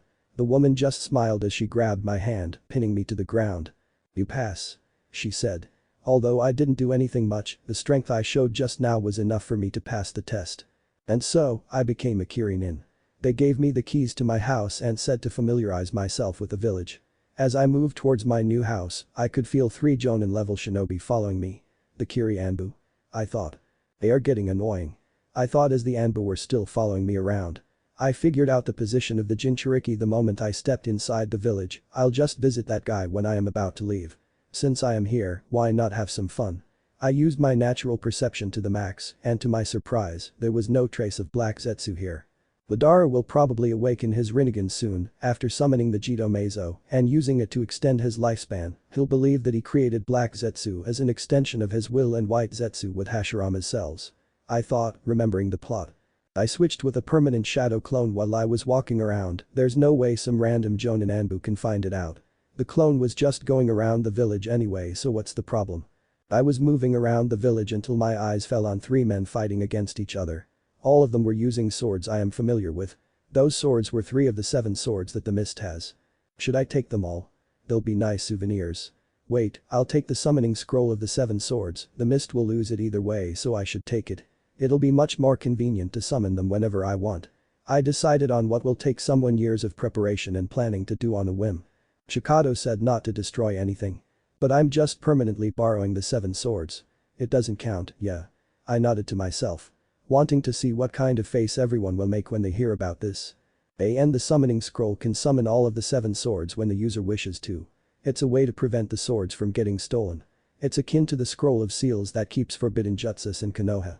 As for how Naruto got it, no one knows. Let's begin phase 1 tonight. I thought as I roamed around the village, remembering every detail.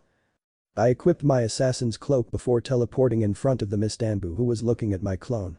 Before he could do anything, he made eye contact with me for a split second before losing consciousness. I picked him up, starting to read his memories. So that busty lady was Yuki Hikari, the Mizukage's secretary and an ice release user. And the Mizukage's Sanjetsu, a student of the second Mizukage, I muttered while reading the Anbu's memories. But I didn't care about this information right now as it will be required in phase 2 of the plan. So that's where it is. I thought as I erased the Anbu's memory. He might get suspicious, but I doubt he'll report it to the Mizukage that he was sleeping on duty. I started moving towards the main hospital of the Mist. There wasn't much security, and the people here were just some medical ninjas. I sneaked inside the storeroom where the list of every birth and death is recorded. After searching for an hour, I found what I was looking for. Found her. The only person to naturally have more than 1 Kekkei Genkai except for Otsutsuki.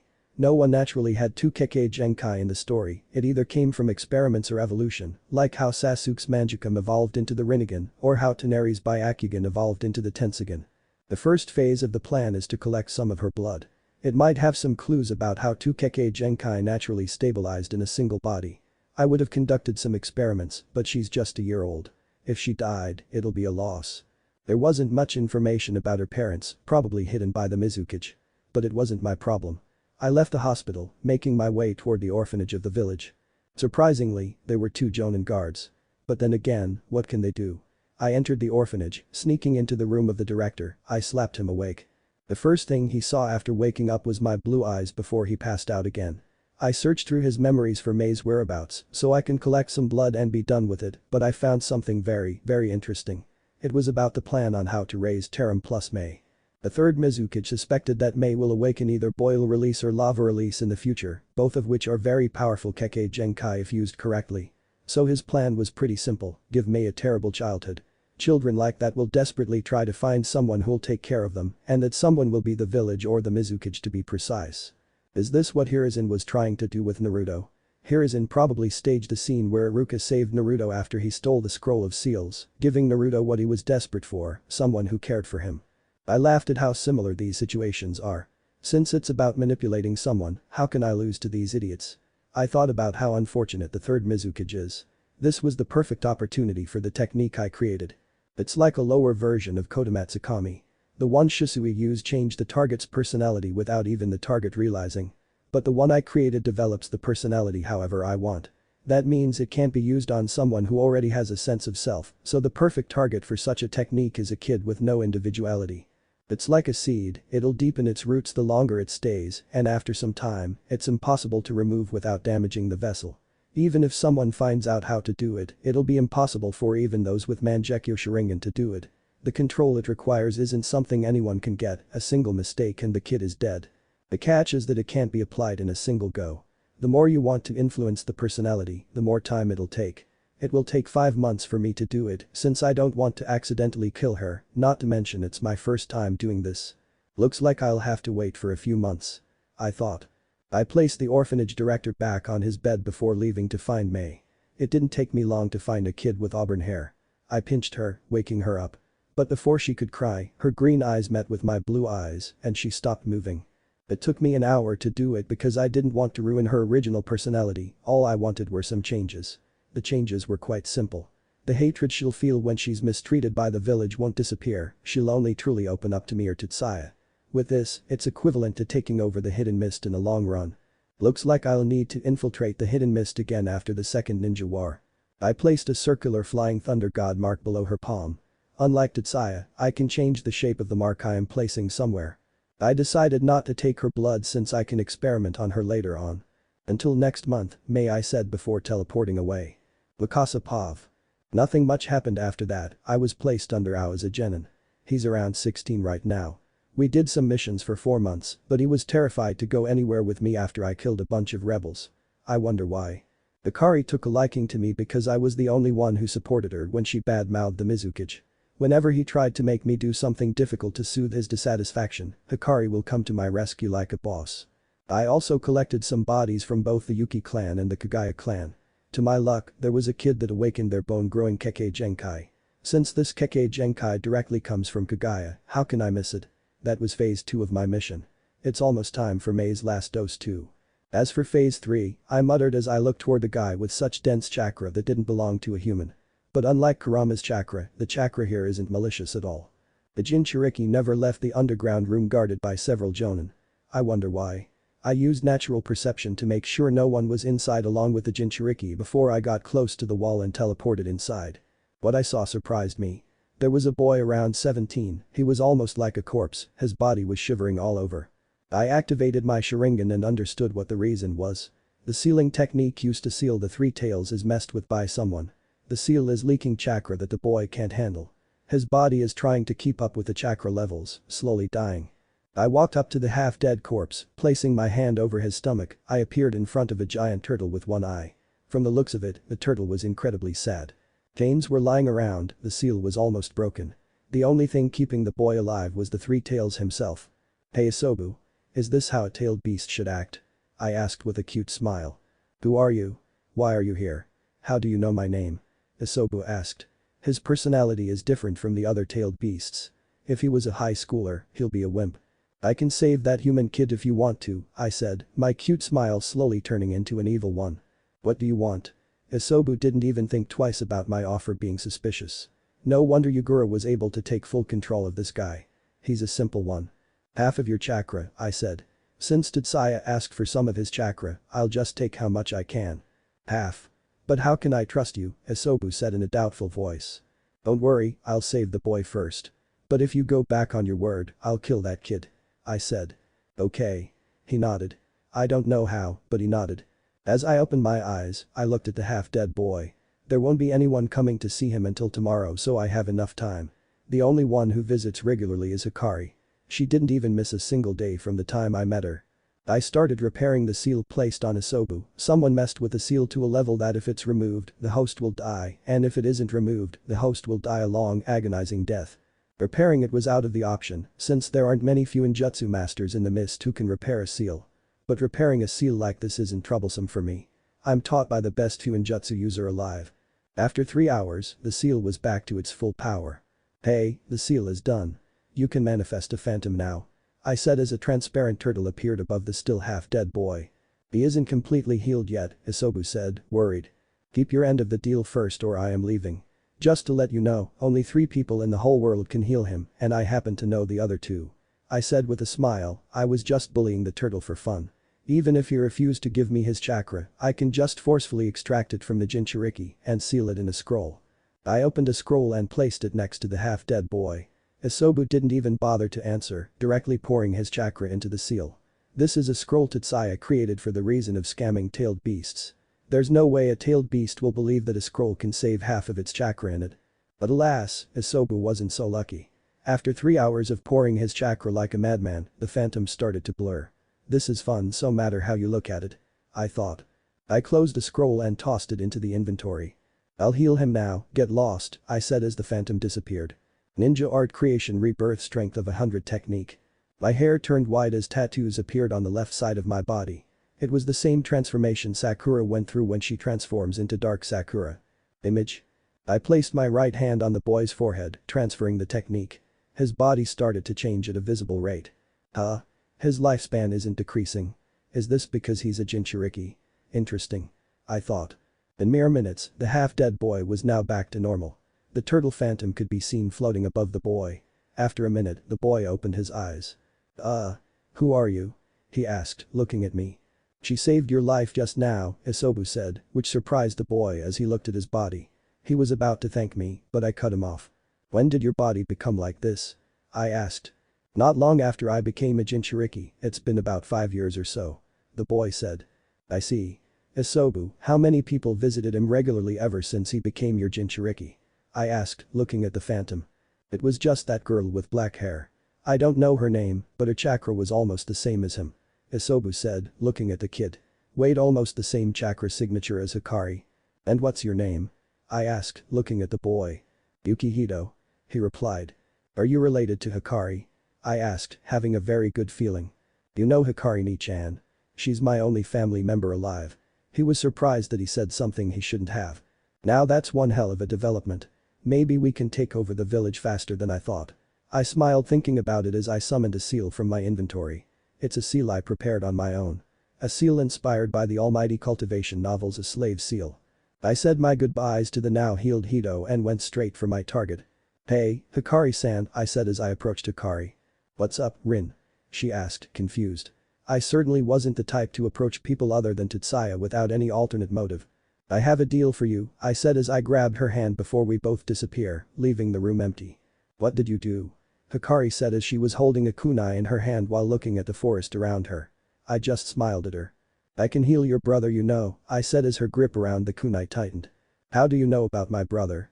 It was probably a secret since the mist is so secretive about its Jinchuriki.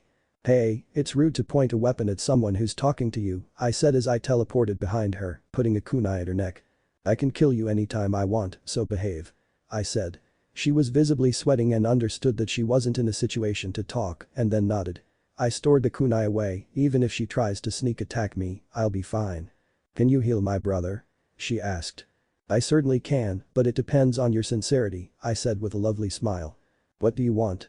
She asked in a fearful voice. Become my slave, well, it's more like a subordinate, but you know. I said with the same smile. But that'll be a betrayal to the village. She glared at me. Even though she was afraid, she wasn't a coward. And what exactly did the village give you? Make your brother a Jinchuriki with an incomplete seal. I said, definitely mocking her. Incomplete.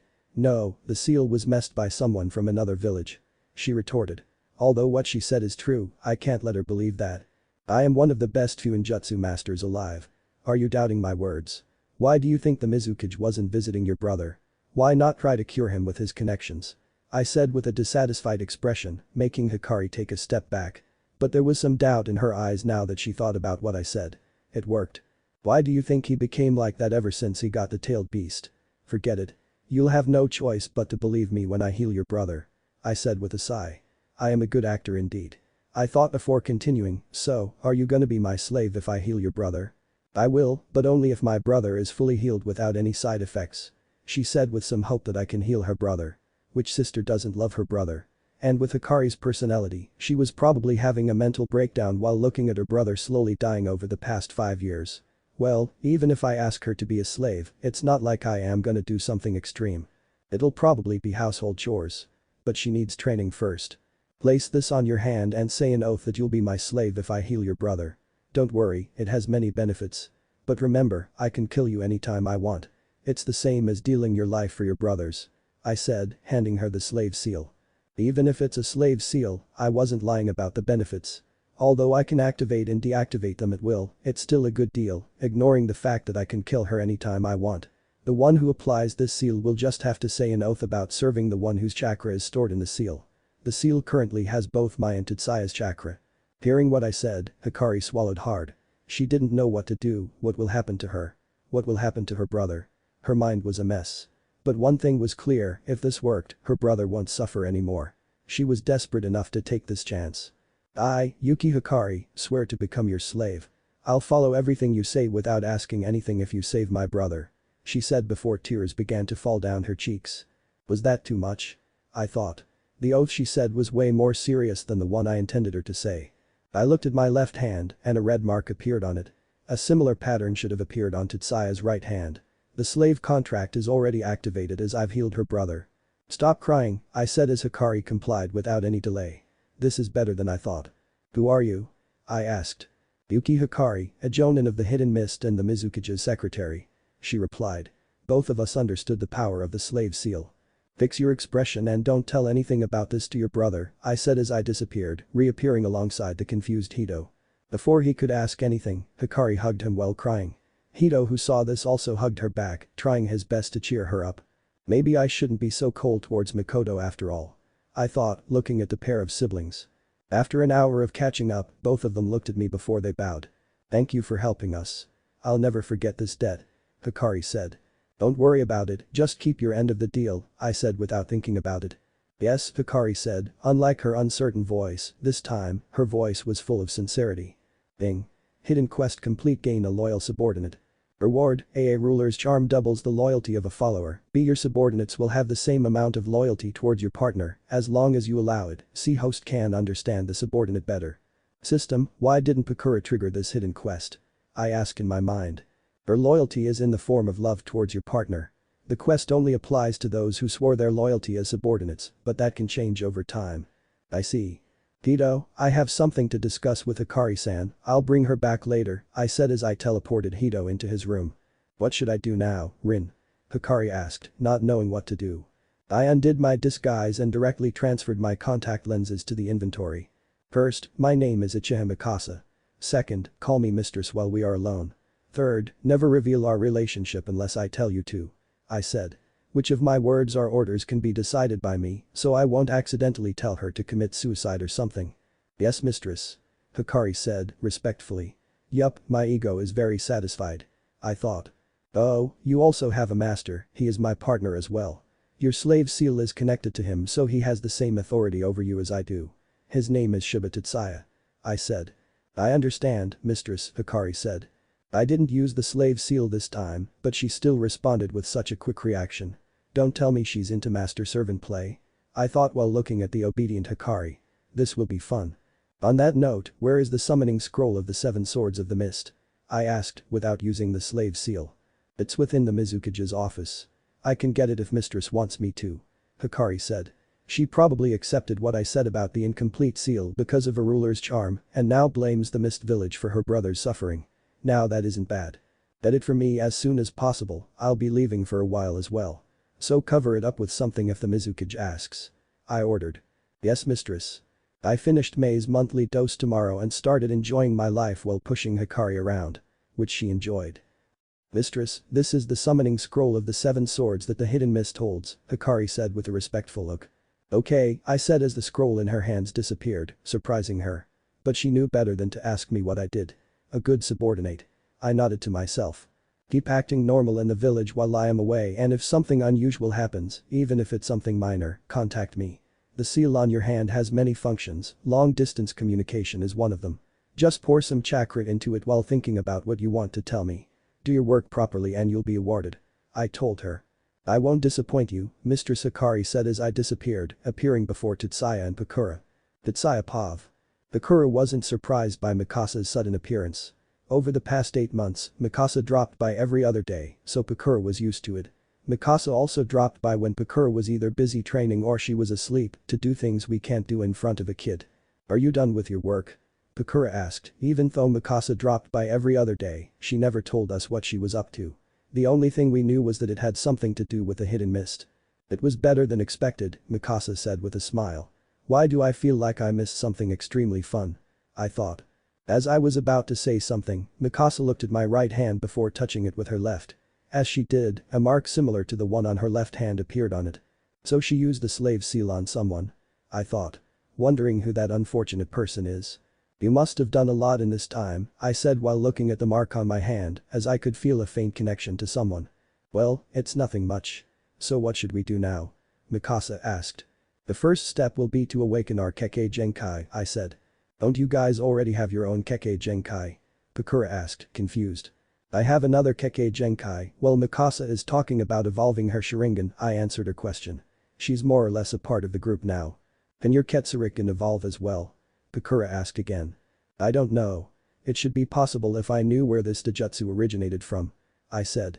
Wondering about the origin of Dojutsu which doesn't belong to the Otsutsuki clan. Is it a simple mutation? Well, we can't say anything about that for now.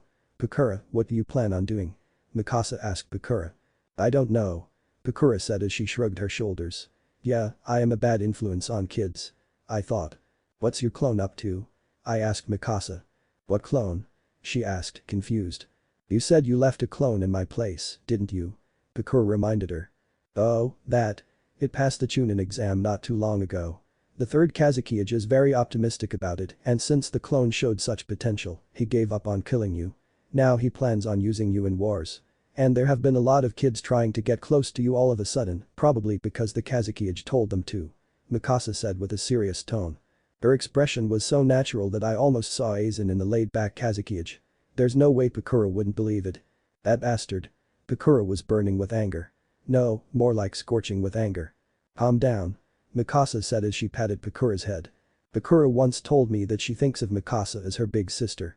If it wasn't for them being the same age, Pakura would have started calling her Mikasa Ni-chan a long time ago. You can stay with us until the next war starts or go back to the sand. I said while looking at Pakura. Should I start the plan to take over the sand? Pakura asked. Yeah, this was our plan. That won't be necessary for now, Mikasa said. Oh, I see what's going on now. I understood what Mikasa was up to in the mist. Why is that? Pakura asked. Well, I already have the hidden mist under my control. For the most part. Mikasa said with a smile. Excuse me? Pakura almost passed out. In 8 months, she took over a shinobi village. What the heck did she do? Was written all over her face. Mikasa giggled. Pakura was indeed cute when she acted like this. So, what did you do to the hidden mist? I finally asked. Nothing much. The Three Tails Jinchuriki is on our side, the Mizukage's secretary is our slave. I have the summoning scroll of the 7 swords of the mist, and the next candidate for Mizukage is also on our list. Mikasa said. Is that all? I thought. What about the 6 Tails Jinchuriki? I asked. I don't know. The Jinchuriki wasn't in the village. We can just ask someone. Mikasa shrugged. What should we do now then? Pakura asked, snapping out of her daze. I am free until the 6 Tails Jinchuriki returns before reporting its identity as I did with the 3 Tails, Mikasa said. Then let's go and have some fun, I said as I grabbed both their hands and teleported. Where are we? Pakura asked while looking around. It was her first time being somewhere that isn't the sand village or the training island. She was very excited. The land of hot waters. It's mostly famous for the nice hot springs here. I said. We did the same thing as last time, booking the whole inn for a week. The manager recognized me, after looking at Mikasa and Pakura, he gave me a thumbs up. How can someone so delicate looking eat so much? And Pakura didn't even eat half of this when we were training.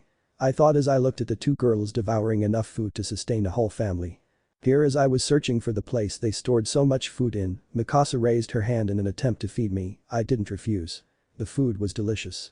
Me too, Pakura said as she did the same as Mikasa. She's getting bolder day by day. I thought while eating whatever the girls were feeding me. That's enough, I said. But we want to feed you, Mikasa said as Pakura nodded. Seeing that there was no chance for me to speak, I grabbed some food before I started feeding them. They've both been working hard for the past 8 months, it's not a bad idea to spoil them a little. And so, a week passed. Mikasa teleported us into the hidden mist village. As we appeared, a woman was standing in front of us. She had black hair and blue eyes along with a very beautiful face. But that wasn't all. Her bust rivals Tsunade. I thought, checking her out. Welcome back, mistress. The lady said. Mistress. Oh. I sometimes forget that Mikasa only acts submissive in front of me. Yeah. This is the one I told you about, Shiba Tetsaya. And she's our friend, Pakura. This is Yuki Hikari, the Mizukage's secretary. Mikasa introduced us. "It's nice to meet you, Master Pakura-sama," Hikari said, making the atmosphere awkward for Pakura. But she still greeted her back, telling her there's no need to be so respectful. Chat room? Hitsaya, just how did you brainwash her? Mikasa, that's the point, I didn't do much. Hitsaya, elaborate. Mikasa, I just lied to her that her brother's condition was because of the incomplete seal placed on him when he became a Jinchuriki and some stuff. Now she hates the mist, and along with the gratitude she felt towards me, she became like this. Hitsaya, that was one hell of a change. Mikasa, maybe she's a pervert. Look at how she's checking you out, a 10-year-old. Hitsaya, it's not like I mind. Let's check your strength, I said while looking at Hikari. Don't bully her too much, Mikasa said before teleporting with Hikari, as I did the same with Pakura. We appeared at the training island we used until now. You can attack me however you want, I said with a smile. Master, are you sure? Hikari asked with a worried look. Is this the epitome of a maid? Hikari, if you can even put a scratch on me, I'll free you, I said with the same smile. Master, please don't underestimate me, Hikari said with a frown, unhappy with the fact that I'm underestimating her. She didn't waste any more time, she rushed at me while making some hand seals. Certain kill ice spears. Several spears made of ice emerged from the ground near me at a speed at which it'll probably kill a jonin if they weren't ready for this attack. Ice release. Oh yeah, her name is Yuki Hikari. I thought, remembering how I forgot about her introduction while admiring her figure. Hikari looked confident that I'll have trouble dealing with her attack, but she didn't stop making hand seals, a good judgment. But alas, after the spears were done, I was standing above one of the spears with my hands behind my back. A classic young master pose. Mnemonic mirroring ice crystals. Several mirrors made of ice appeared around me, making some sort of prison. It was the same technique used by Haku against Naruto and Sasuke, but the placement was better. Hikari made sure that the technique is executed with maximum efficiency while consuming the least amount of chakra possible. Hikari entered one of the mirrors as her reflection appeared on each of the mirror. That's quite the sight. I thought. Master, please give up.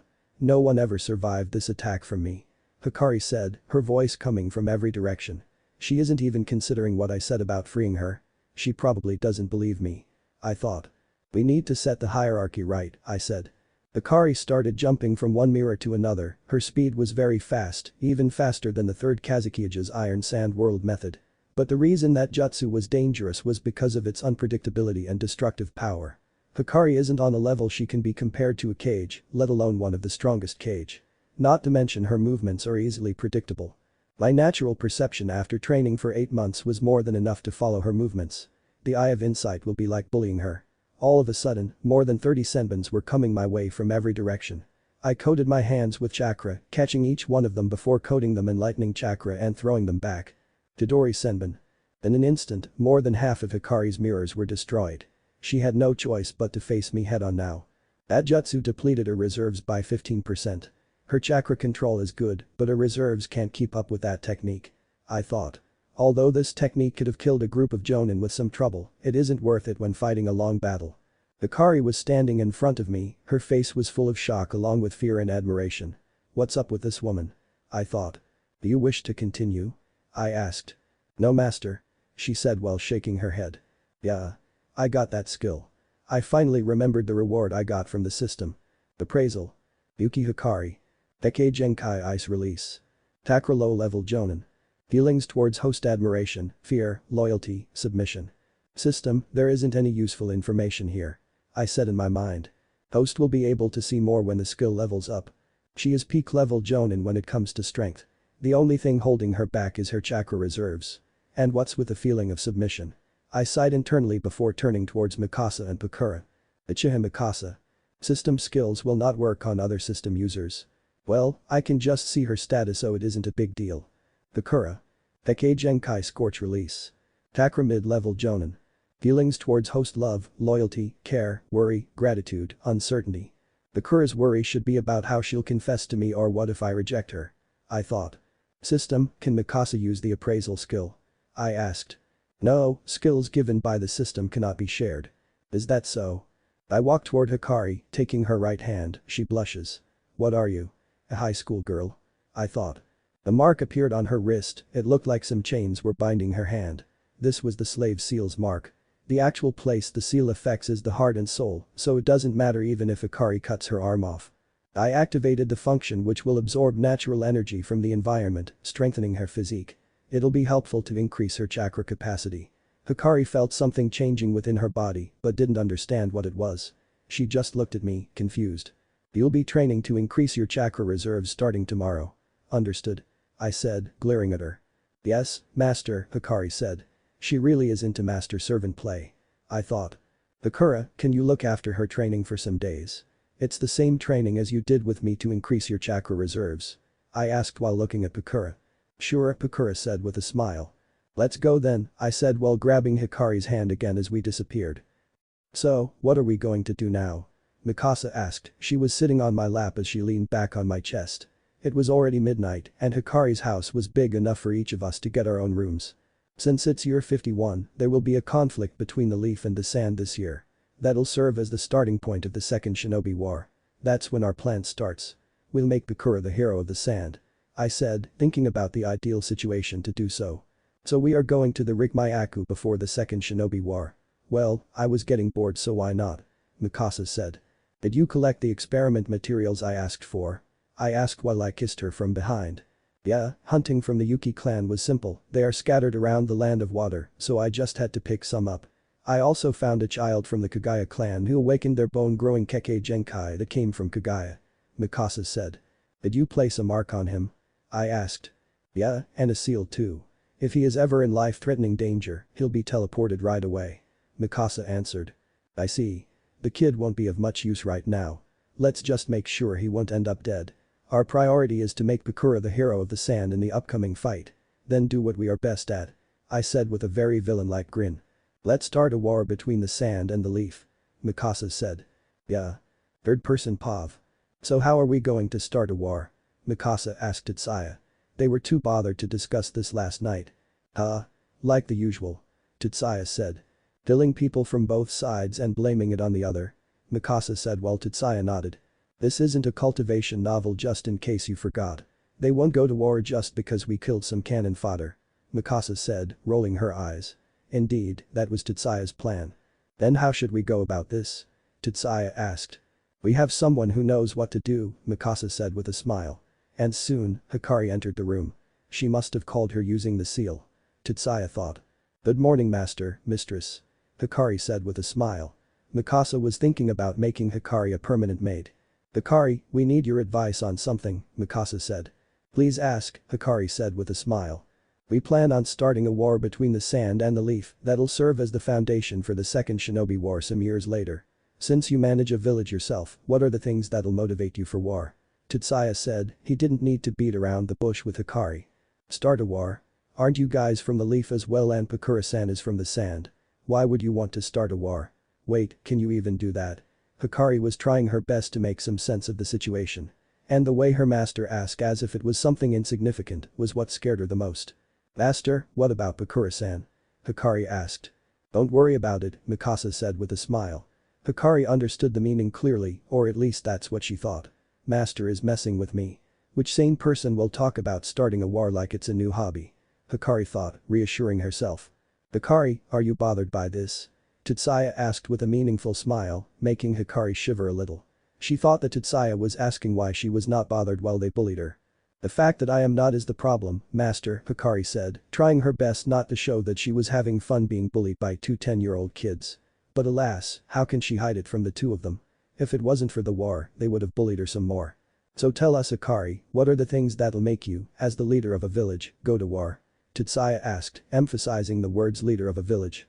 Hikari thought for a minute before answering. Master, there are many reasons for a village to start a war. The most important ones are resources and might. Hikari said with a serious look.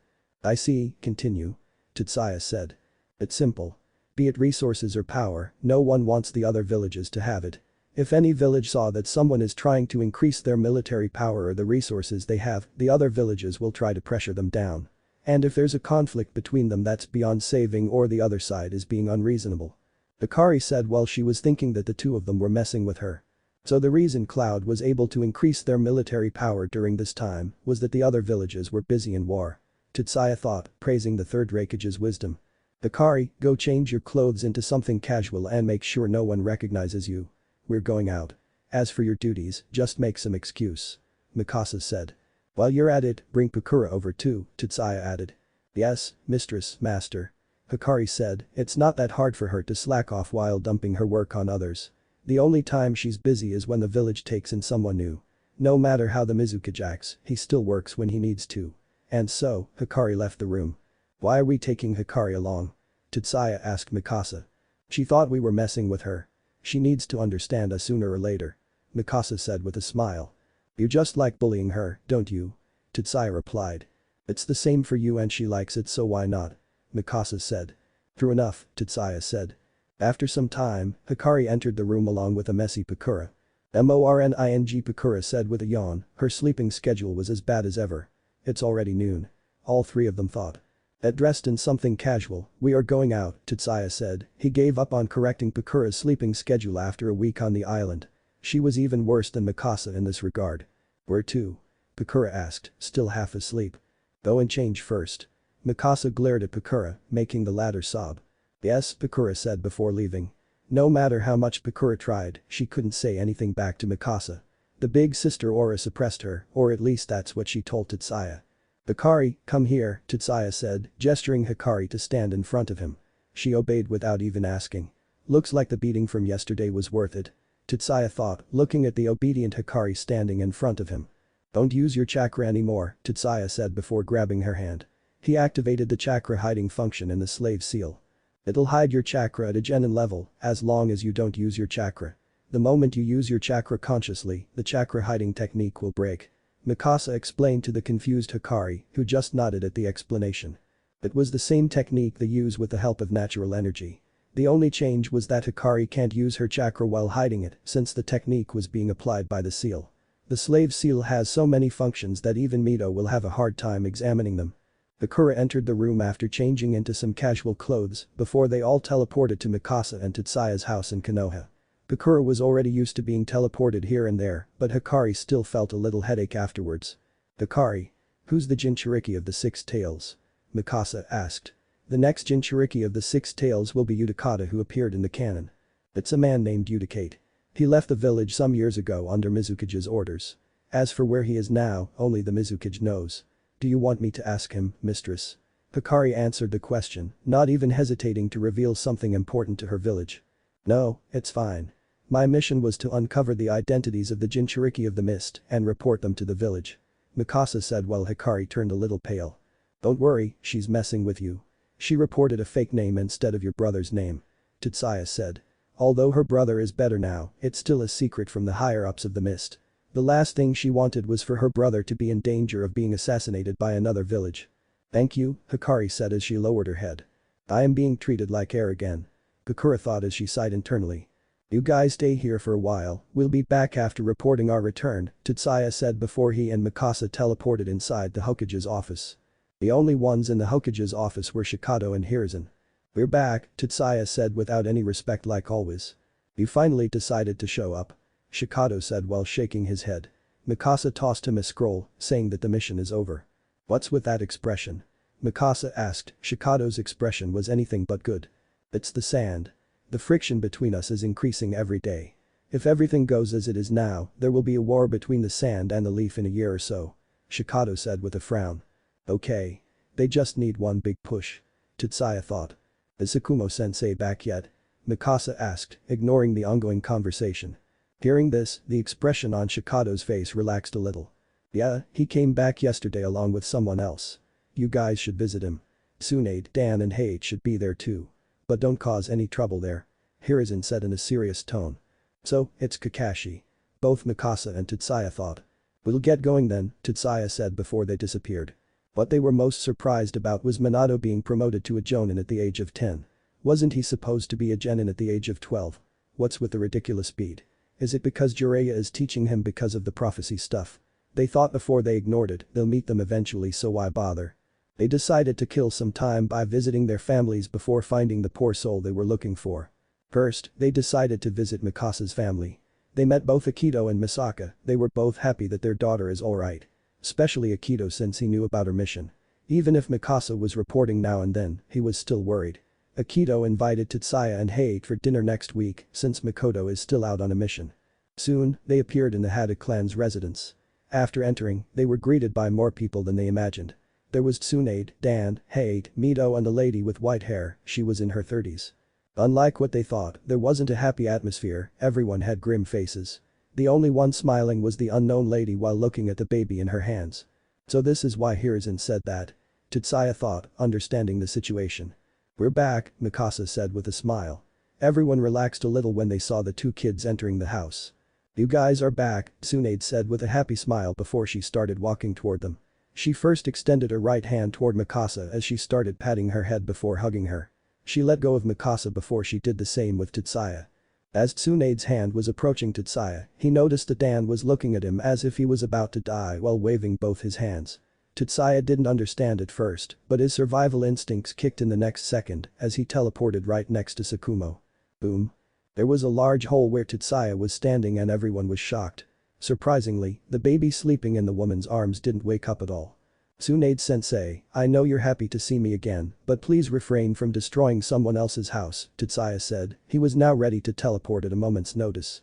Tsuchiya, it's your fault this time, Mito said while shaking her head. For the first time, she was dissatisfied with Tsuchiya. Huh? What did I do? Tsuchiya asked, confused. You left for almost a year without a word. If it wasn't for Mikasa, we would have been worried to death. Do you know how much everyone was worried about you? Especially Tsunade. Hate said with a sigh. Although he was happy that they both were alright, that didn't change the fact that Tsuchiya left without any notice. Teleport again and you're dead, Tsunade said with the same smile before she started walking toward Tsuchiya again. He looked at Mikasa for help, but she was looking at him as if he was already dead. You could have warned me about this. Tsuchiya screamed in his heart. He was ready for a punch that would hurt like hell, but it never came. Tsunade crouched a little before hugging Tsuchiya. She was the most worried among the group. Even Hate was fine since he knew about how strong his son was and he trusted him. But Tsunade, after losing her brother, never got close to anyone new. The reason she tried to refuse to take disciples in was that she was afraid of losing anything more. Mikasa and Tsuchiya were both as important to her as Dan or Mito, even if she didn't say anything about it. Tsunade received news about Mikasa from Hate whenever she reported about her mission, although it wasn't much, there was still some news. As for Tsuchiya, she didn't hear anything about him, as if he disappeared. It was natural for her to be worried. Don't ever do that again, Tsunade said with a serious voice. Only she knew how close she was to crying out loud. I am sorry. Tsuchiya said. Tsunade decided to let go of him before everyone calmed down. So what are you guys up to? Who's she? Mikasa asked while looking at the white-haired lady. I am Ayan, Tsukumo's wife. It's nice to finally meet you too. Ayan said with a smile. Where are you from? Mikasa asked. I am from the land of whirlpools. Ayan didn't doubt the cute girl in front of her and just said that as if it was natural. So the Uzumaki village still isn't destroyed. Let's pay a visit to the Uzumaki clan after we're done with Reborn. Tsuchiya thought. He didn't even bother with the Uzumaki clan since there wasn't a need to. The only thing he needed was Uzumaki clan's mask storage temple, which was open to everybody and existed even after the clan was wiped out. That was the place where the mask of the dead demon consuming seal was. A mask that connects with a realm that's different from the one they live in. All he heard from Mito was that the masks there were passed down by the generation within the Uzumaki clan. This culture stopped when they joined Konoha. As a token of friendship with the Senju, they created a temple that represented the peace of the village. The current generation of the Uzumaki clan didn't even know what those masks were used for in the past. And how do you know about us? Mikasa asked again. The only things Tsukumo ever talked about in the past year were either his sword or his two disciples. Ayan said as she noticed that Mikasa was looking at the baby in her hands with curiosity before she continued, he is Kakashi, our son. Then why were you guys like that when we entered the house? Tsuchiya asked, knowing what was going on. It's about Ayan, she doesn't have much time left, Tsukumo said with a powerless look. It was the first time he ever experienced this kind of feeling. Can't you heal her? Mikasa asked while looking at Tsunade while the latter shook her head. She was poisoned by two sand shinobi when she was near the end of her pregnancy. The poison stopped her cells from dividing. Now, more than 30% of the cells inside her body are almost dead. The problem is most of her vital organs are affected. Only creation rebirth can jumpstart her cell division, removing the poison from her body while creating new cells. The poison used on her was one of a kind, except for its creators, no one knows what the recipe for making it is. Tsunade explained the situation. Who are the creators of such poison? Tsuchiya asked, he guessed something, but still wanted to confirm it. It's Hyo and Aori. Both of them are Jonin from the sand. Son and daughter-in-law of Chiyo, that hag from the honored siblings. Sakumo was the one who answered with hatred clear in his voice. It was the first time for everyone to see the always happy and laughing Sakumo, looking like he was about to kill Chiyo's entire family. I see, so that's why Sakumo killed Sasori's parents. I thought it was a coincidence that he ended up killing them. How interesting. Tetsuya thought. Knowing things that weren't mentioned in the story was always fun.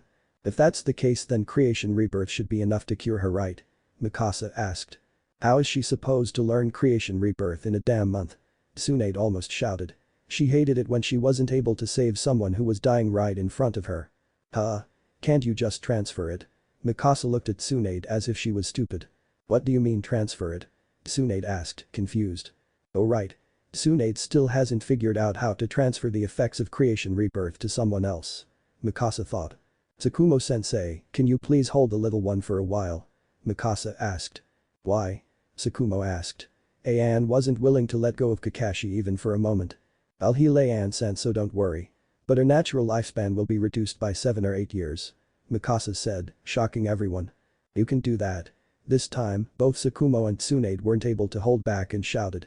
No one doubted Mikasa's words. Although both Tetsuya and Mikasa were troublemakers, they weren't stupid enough to joke about something like this. Just hold the baby, Mikasa said with a smile. Sakumo snatched the sleeping Kakashi from An. Ninja art creation rebirth strength of 100 technique. Mikasa walked toward An as her hair turned white, red lines appeared on the left side of her body, and her eyes turned red. This wasn't the sharingan, her eyes did change color. The only reason her eyes weren't red the last time she used this technique was because of the blue contact lenses. Everyone understood that this was Mikasa's creation rebirth, but they didn't understand the reason why it was so different from Tsunade's. I need to do something so even my dress changes when I activate this. Mikasa thought while she condensed a chakra scalpel and cut an inch-deep wound on An's right hand before placing both her hands on An's belly. Not long after, dead cells started coming out of the wound Mikasa created. She did it, Tsunade said while Sakumo was about to pass out from happiness. After about 3 minutes, Mikasa was done. Well, you're fine now. Even with your lifespan reduced, living for 40 years won't be a problem. Mikasa said as she turned back into her base form. An didn't know what to say, she had already accepted her fate. Waiting for death next to her lover and son was painful, but it wasn't so bad as she knew she wasn't alone. Thank you. She said before tears started falling down her face. Everyone was so happy that they forgot to ask Mikasa how she did it. Sakumo hugged An with Kakashi in his right hand. What the heck? He's still sleeping. Are you guys sure he isn't the one who's dying? Tetsuya thought as he looked at the still sleeping Kakashi. No wonder he was lazy. Thank you, Sakumo said while bowing. His thanks were from the bottom of his heart. He didn't know that the disciples he accepted because he was bored would reach such a level in a short time. Along with gratitude, he was also very proud of both Tetsuya and Mikasa. Sakumo-sensei, you don't have to thank me, Mikasa said with a smile. Although she was happy for Sakumo, her help wasn't out of care or respect, at least not fully. I will consider this a payment for taking Kakashi's sharingan in the future. Don't worry, we'll give Kakashi another sharingan for sure. Mikasa thought. Tetsuya knew what she was thinking but didn't say anything. From his point, it was a fair deal. If it was in the past, the two of them wouldn't even bother with something like this. After they were done with everything, they left. Let's go and find the one who'll start the war for us, Tetsuya said. Yeah, Mikasa replied as they both equipped the assassin's cloak. Their destination for tonight was the Anbu's headquarters. Mikasa Pav. So, how long are we going to sit here and look at the village like we're going to destroy it? I asked Tetsuya. Just wait. We need to do this perfectly, it'll be too suspicious that someone looted the Anbu headquarters the day we returned. Tetsuya said. Although it looked like we were having fun, all of our focus was on using natural perception to check the situation inside the Anbu headquarters. Hounded, Tetsuya said with a smile. Let's go, I said as we both hid our presence to the maximum, even using the ability of Assassin's Cloak. The strongest one here is just a peak Jonin, I said as we looked at the so-called Anbu headquarters. Honestly, it wasn't anything special. It was more or less an underground facility located in the forest behind the Hokage Rock. It wasn't hard for us to sneak inside since the guards were just some random Jonin. We made sure to sneak in at a time when Hate wasn't here. Although we are confident, it's best to not risk it. The base was almost empty since most of the Anbu have guard duty. The storage room should be there, I muttered. We already have the map of the Anbu headquarters since we captured an Anbu that was outside the village before reading his memories. It would have been troublesome to do it inside the village. After making sure that no one was inside the storage room, I grabbed Tetsuya's hand before we disappeared. Unlike Tetsuya, who can only teleport through walls without a mark, teleporting without a mark isn't difficult for me to do in a short range. We appeared in a room full of documents. They were neatly arranged in sections. We even doubted that the village did it to ease our workload. "Let's see," Tetsuya muttered as he looked around the different sections. There were many kinds of documents about shinobi from different villages, previous wars, the history of Konoha, etc. "Found it," I said as my eyes fell upon the records of people living in the village during the years 45 to 51.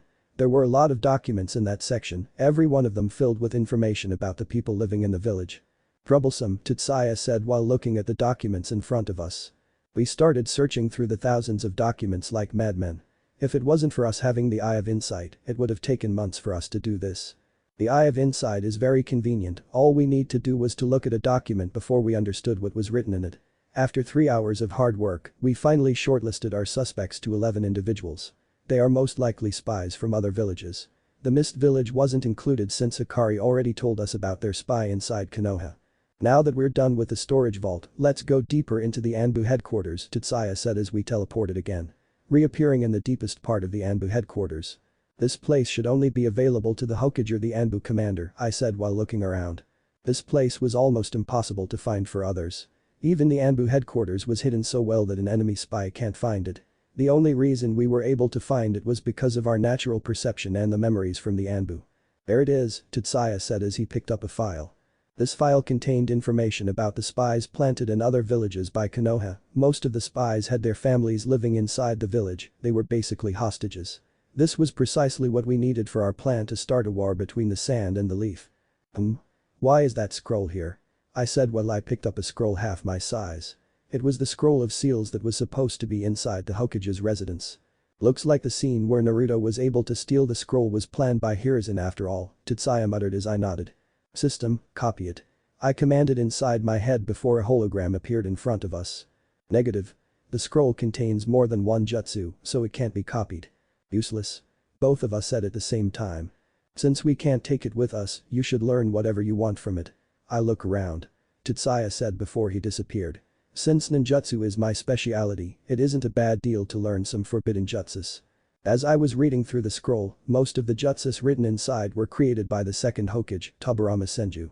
It wasn't hard for me to learn all of them, all I needed to do was just read them once. But the more I read, the more interesting it became. "This guy, he was insane," I muttered with a smile on my face. On the very last of the scroll, there was another storage seal within it. It was the blood seal from the Uzumaki clan, which required the creator's blood to open it. Of course, I didn't have Tobirama's blood. But there was a much simpler answer to this. Just destroy the seal.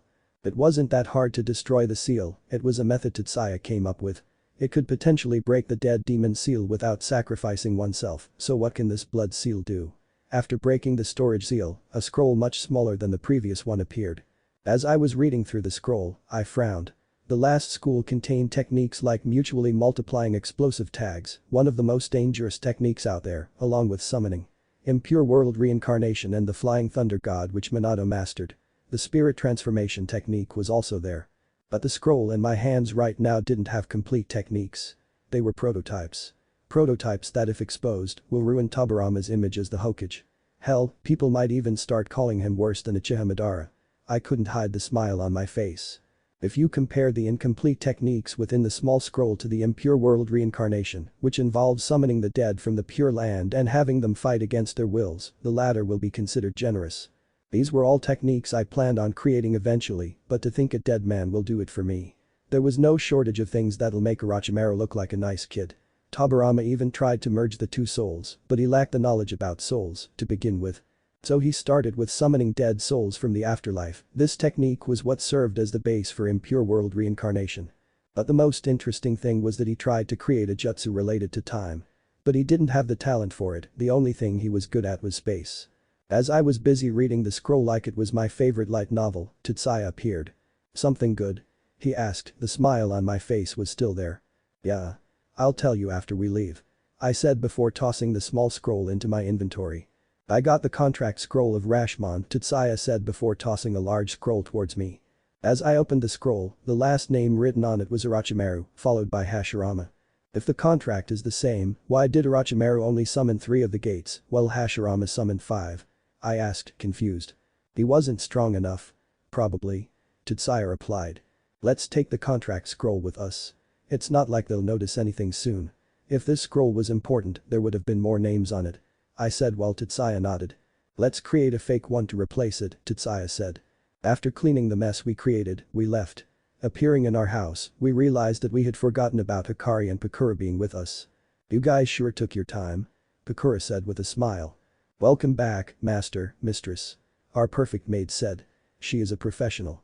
Hikari, have you told Pakura about what we are planning? Tetsuya asked. Yes, master, Hikari replied without delay. What are your thoughts about it? I asked Pakura. Her opinion matters right now. She thought for a while before replying. Do you guys really want to start a war? Pakura asked with a serious face. We do. Both of us replied at the same time. It wasn't just for Rorin, the main reason for war is to awaken my mangyeko sharingan. My eyes evolve the more people I kill, it's more or less the effect of removing the bloodline limitations.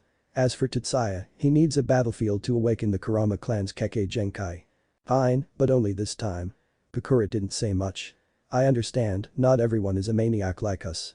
Hikari was somewhat pale now, she thought that we were joking about the war earlier, but she knew that Pakura wouldn't say a joke like that. We decided to ignore her. Well, we are going to start the first part of our plan. You guys should wait here. After we are done, we'll show you around the village. Tetsuya said with a smile. Pakura loved traveling for some reason, so it was the best way to cheer her up. After some time, we left. Since it's daytime, we decided to look for our targets, visiting them right now might end up causing trouble. I also ordered my shadow clone inside the sand village to look for our target. Pakura's image in the sand right now is good, so it won't be hard for the clone to inquire about the spy Konoha placed in there. And so, the day passed. It was midnight and we decided to visit our targets. Most of the spies were acting as civilians, with 2 of them being genin. One of the genin spies belonged to the sand while the other was from the cloud. We visited each one of them separately while altering the memories of spies placed by the sand. The memories were simple, Konoha is gathering manpower and plans on attacking the sand village. One of the biggest supporters of this plan is Hadexakumo. The reason for doing this was even simpler, there's no way for the sand to confirm it. The first reaction they'd have will most likely be arranging their military power. After doing what we came for, we appeared in Pakura's house. After asking the clone about the whereabouts of our target, we visited the guy. He was the spy placed by the leaf in the sand. The memories planted in his head were similar to the other spies. The only difference was that the reason for the sand's attack was resources, which was quite believable. The memories we placed will awaken in 3 days, and it'll take around a week for the spies to inform their respective villages, so we decided to do something that'll make our plan more believable. We started killing shinobi from both of the villages. It was easy enough to use techniques that'll automatically blame the other side. But we weren't too obvious about it, all we did was leave some clues. The number of people we killed wasn't that great, it will take both villages around a week to notice this abnormality. Along with the news they'll receive from the spies, it'll be more believable. More than half of our plan was done. This guy was insane, Tetsuya said the same thing I did while reading the scroll left by Tobirama. But his theory about time is useless before we visit the source of the Rikmyaku, I said. Can't you create something like the heaven-devouring battle law or the immortal-devouring demonic art? Tetsuya asked with some anticipation. The corner of my mouth twitched. He's asking me to create something that'll be considered the peak no matter where you are. That sounds fun. I thought. And it's just a reference. I'll try but I doubt ninjutsu can reach that level. Something like that is even beyond what the Rinnegan did while absorbing ninjutsu. I said. Honestly, it was almost impossible. But it doesn't hurt to try it. Those techniques were probably the biggest cheats one could get apart from a system. Even a system wasn't as trustworthy as a technique someone mastered, so it was better in some aspects. The main problem in the Naruto world is evolution. The humans here can't evolve into some higher level of existence without something like the karma seal. I pushed those thoughts to the back of my head. Our priority is to awaken Tetsuya's Kekkei Genkai and evolve my Sharingan before going to the source of the Rikmyaku. Wakasa Pav. As expected of Hikari-san, this is delicious, Pakura said with her mouth stuffed with food. That certainly isn't very ladylike. But I can't complain about it since the look Tetsuya is giving me right now isn't something one would give a lady. Well, my table manners have been bad ever since childhood, even if I was trained in them. Thank you, Pakura-san, Hikari said with a smile before turning toward me and Tetsuya. Is she expecting a compliment? How cute. I thought. It's good, I said while Tetsuya nodded with a smile on his face. I swear I could see Hikari's tail wagging at a high speed, even though she doesn't have one. After we are done, let's start the second last phase of our plan tomorrow, Tetsuya said. What's that? Are we going to kill more shinobi from both villages? Bakura asked before stuffing her face with food again. Of course not. That part is already done. Did you forget what our last goal is? I said with a smile. Wasn't it to enter the country of Rorin through my fame? Bakura asked, confused. And how are you supposed to do that with just fame? Except for the Kazukiage, no one's allowed to get in contact with the royal family of Rorin without any emergency. Tetsuya said before he sighed. Eh? Bakura almost choked when she realized that we have already told her this. So how are we gonna create an emergency? Bakura asked. She totally forgot our plan. I thought. By terrorizing Rorin, how else? Tetsuya said as a matter of fact. This time, both Bakura and Hikari choked on their food. Well, there's no easy way, so what else can we do? We're just taking the most effective and efficient way. Terrorize what? Hikari asked after gulping down a whole glass of water. Rorin, I said with a smile. You guys are getting worse with every passing day, Bakura said while shaking her head. Apparently, Tetsuya's guidance was more effective than we thought. All we needed to do was tell Bakura that there was a chance that Rorin will be destroyed when we are done with it. She naturally disagreed with something like that, but when we told her that we might end up dead if we tried to protect Rorin, she agreed. She knew that we won't give up on something we'd already decided on, so she didn't even consider persuading us. Well, you agreed with the plan, so aren't you the same? Hikari asked with a smile. It's just that I value them more than I value an unknown country, Bakura said with a slight blush, making the three of us laugh. So how are we gonna do it? Hikari asked while looking at Tetsuya. Who knows? We'll decide after we get there. Tetsuya said. True, all we have to do is terrorize a country, we both are professional terrorists, so believe in us. I thought. We just need to make sure that they won't ask the Sand Village for help until you are the hero of the Sand, I said. It'll be troublesome if Rorin asked for the Sand's help even before the war ended. We plan on ending the war within 2 months, so it isn't a problem. It'd be enough for you. Tetsuya said while looking at Bakura. Hikari, do you want to join us on our trip to Rorin? I asked. No, mistress. I can take care of the house and decorate it properly until you all are back. Hikari said. Decorate the house? Isn't this much enough? I asked. Tetsuya's expression was that he also agreed with me. Both Bakura and Hikari looked at us with weird expressions. What's wrong with them? I thought. Bakasa, do you know what decorate means? Bakura asked with a forced smile. Huh? Like having furniture and stuff. I said while Bakura snapped. Where's the furniture in this house? Before we arrived, all you two had was a double bed in a mansion big enough for 10 people to live in comfortably. Even a minimalist can't survive in this kind of house. Even this dinner table and our beds were brought by Hikari. Were you planning on making us sleep on the floor or something? That was my first time seeing Bakura snap. It was kind of funny being scolded by a 10-year-old kid on something like this. But she wasn't wrong, all we had in this house was a bed. The Hokage gave us furniture along with the house, but seeing that it wasn't of any use, I teleported everything inside the Sarutobi clan's compound. The only thing we had in our whole house was a double bed for us to sleep on. Our food supplies were always fresh inside our inventory, so we don't need something to keep them in, the same goes with our clothes and other stuff. You can do as you please, Tetsuya said. He knew that arguing against Bakura about something like this is pointless. He summoned a bag full of money before tossing it over to Hikari. This much should be enough, right? Tetsuya asked Hikari. Money wasn't a problem for us. It's been stockpiling in our inventory ever since we became shinobi. It's more than enough, master, Hikari said with a smile as she started mumbling about what she'll buy and where she'll place it. We didn't say much after that. After the dinner was over, we all went to our rooms. I was on Tetsuya's lap as he patted my head. Man, I like this a lot. I thought while smiling. Do you want to sneak into the source of the Rigmyaku tomorrow? I asked Tetsuya. Not really. I doubt they'll open it up just because of a little terrorist attack, and I want to see the power they can use without opening the seal. He said as I leaned back on his chest. His chin resting above my head. Can't we just break the seal? I asked. Ever since our plan started, Tetsuya never talked about breaking the seal. Even if it's the first thing we'll normally consider. It's probably a power-related seal. We'll need more chakra than the Rigmyaku has in it to break it. Even if we can crack it without enough power, it'll be useless. I thought about donating a tailed beast for this, but I don't think it'll be enough. Tetsuya said. True, since Rigmyaku was said to have infinite chakra, I doubt that any tailed beast can match it. I thought. Can't we create our tailed beast from this? I asked. No, there's no point in creating something like that. Our strength of 100 seal should have enough chakra to rival Shukaku. Of course, if you want a pet then we can. Tetsuya said. I smiled after hearing that. Yeah, our creation rebirth is way more powerful than Tsunade's. It'll take her at least 30 seconds to 1 minute if she wants to regrow a lost limb while we can do it in 1 or 2 seconds. That's purely the difference in the quantity of chakra stored in our seals. I have a plan to create a medical jutsu better than creation rebirth, but it isn't very high on my what-to-do list. I snuggled in Tetsuya's lap a bit before I fell asleep.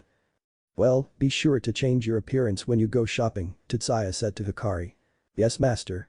She replied. Are you sure you want to come with us? The things we're going to do aren't pretty. You might even hate us. Tetsuya asked while looking at Pakura. We've already told her what we were about to do, but she still insisted on following us. Since I said I'll follow you, I won't go back on my words. As long as you don't chase me away, that is. As for hating you, I doubt it's even possible. Pakura said with a slight smile. She's maturing at a terrifying rate. I thought. Just don't regret it, Tetsuya said as he sighed. The three of us teleported. We reappeared in a back alley inside Roran. We placed our flying thunder god mark here in advance. We walked out of the alley and what greeted us was a little surprising. Whoa, Pakura exclaimed while looking at the tall buildings that can't be seen anywhere except Roran. But what surprised us wasn't the scenery here, it was all familiar to us since our clones did come here a lot. What surprised us was the gathering of people in front of a castle. That was the royal family's castle. It looks like S. Ramu is about to give a speech or something, I said as I looked at the crowd. Do? Pakura asked, snapping out of her daze. It's the current queen of Roran, her name is S. Ramu, I explained to Pakura. My patience with Pakura wasn't that bad. Unless she does something I told her not to. Isn't it a perfect opportunity for us? Tetsuya said with a smile. Pakura, you'll watch from afar, I said while looking at Pakura. No. I am coming with she was about to complain but stopped mid-sentence when I glared at her. Fine. She said as I nodded in appreciation. We both equipped our assassin's cloak and Tetsuya gave me a mask that he bought from the system. It was a normal mask, unlike the one which hides our identity for a set amount of time. Someone with byakugan can't see through this one with ease. We also bought a voice-changing pill, since a child's voice talking about justice and revenge would be kinda awkward. Even if we look like children, having cool voices is acceptable. Pakura was already used to stuff appearing in our hands out of nowhere, so she wasn't surprised. I promised to teach her something similar after she's old enough. Of course, I can't teach her because it's a system function, but I can create something similar. We both use body flicker to appear on the tallest building that was directly opposite to the one S. Ramu was standing on while giving a speech. The strongest one here is a Jonin. Sure enough, with something like Rikmayaku, there's no way a country will waste resources on training shinobis. Tetsuya said as he scanned the area with his natural perception. It's better for us, I said. There were around 10,000 people gathered here. It'll be fun. We'll use paper bombs created by your clones. It'll help evolve your sharingan. Tetsuya said as I nodded. My sharingan required me to kill a lot of people to evolve, unlike the normal family killing drama. I doubt that it won't evolve even if I killed my family. I took out 5 explosive tags from my inventory before placing them in 4 corners of the crowd and 1 in the center. It won't be a problem for a country with a population of 1 million to lose some 1 or 2,000 people, right? I placed my hand on Tetsuya's shoulder while activating my fly jutsu on him before retreating my hand. It'll be weird if some terrorists appear while holding hands. Our goal is to speak nonsense. Shanksu level nonsense. So leave it to me. Tetsuya said, he was definitely looking forward to it. We started floating towards the center of the crowd. We were above the place where the queen, S. Ramu, was standing.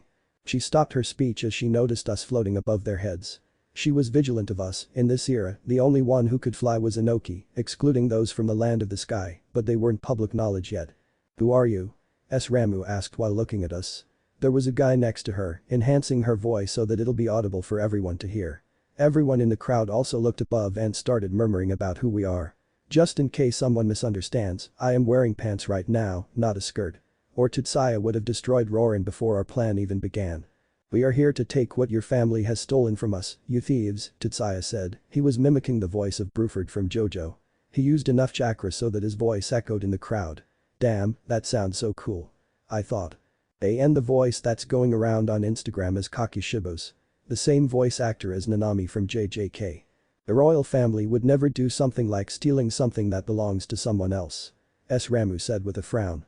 You are shameless enough to claim something like that, as expected from the heir to the family of thieves, Tetsuya said with a mocking tone full of disdain. Do you know where you are?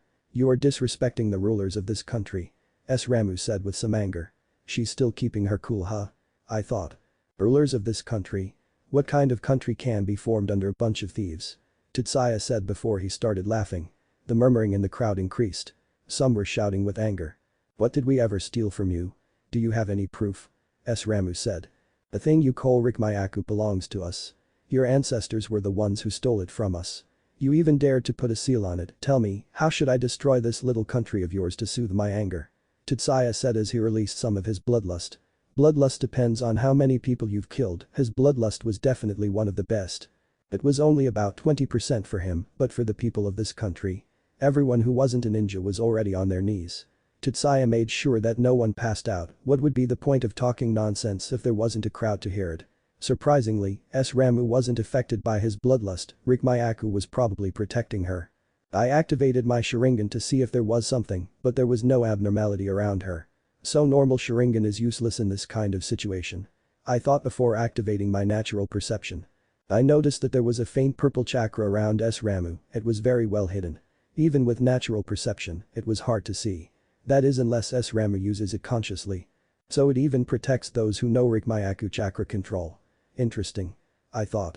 Rikmayaku belongs to the royal family of Rorin. Don't lie. Ramu panicked a little. This was happening in front of a crowd. It'll be a problem if this kind of news spread. So you're shameless enough to claim it as yours. As expected, you're the same as your ancestors. The Rikmayaku belongs to us. Because we decided it not long ago. Tetsuya said as I completed the sentence in my head. It's the power left behind by my family to protect the people of Rorin. Ramu was now losing her cool. The power to protect Rorin? Then tell me, why are you only protecting yourself while your people are on their knees below us? Tetsuya asked in a mocking voice. It wasn't a bad experience of having thousands of people kneel before you. Ramu finally noticed that only she was standing straight. Even the Jonins were having some trouble standing straight. The only reason even shinobi were like this was that this country is too peaceful. Tell me, why are you not protecting them? Tetsuya asked again before he stopped his bloodlust.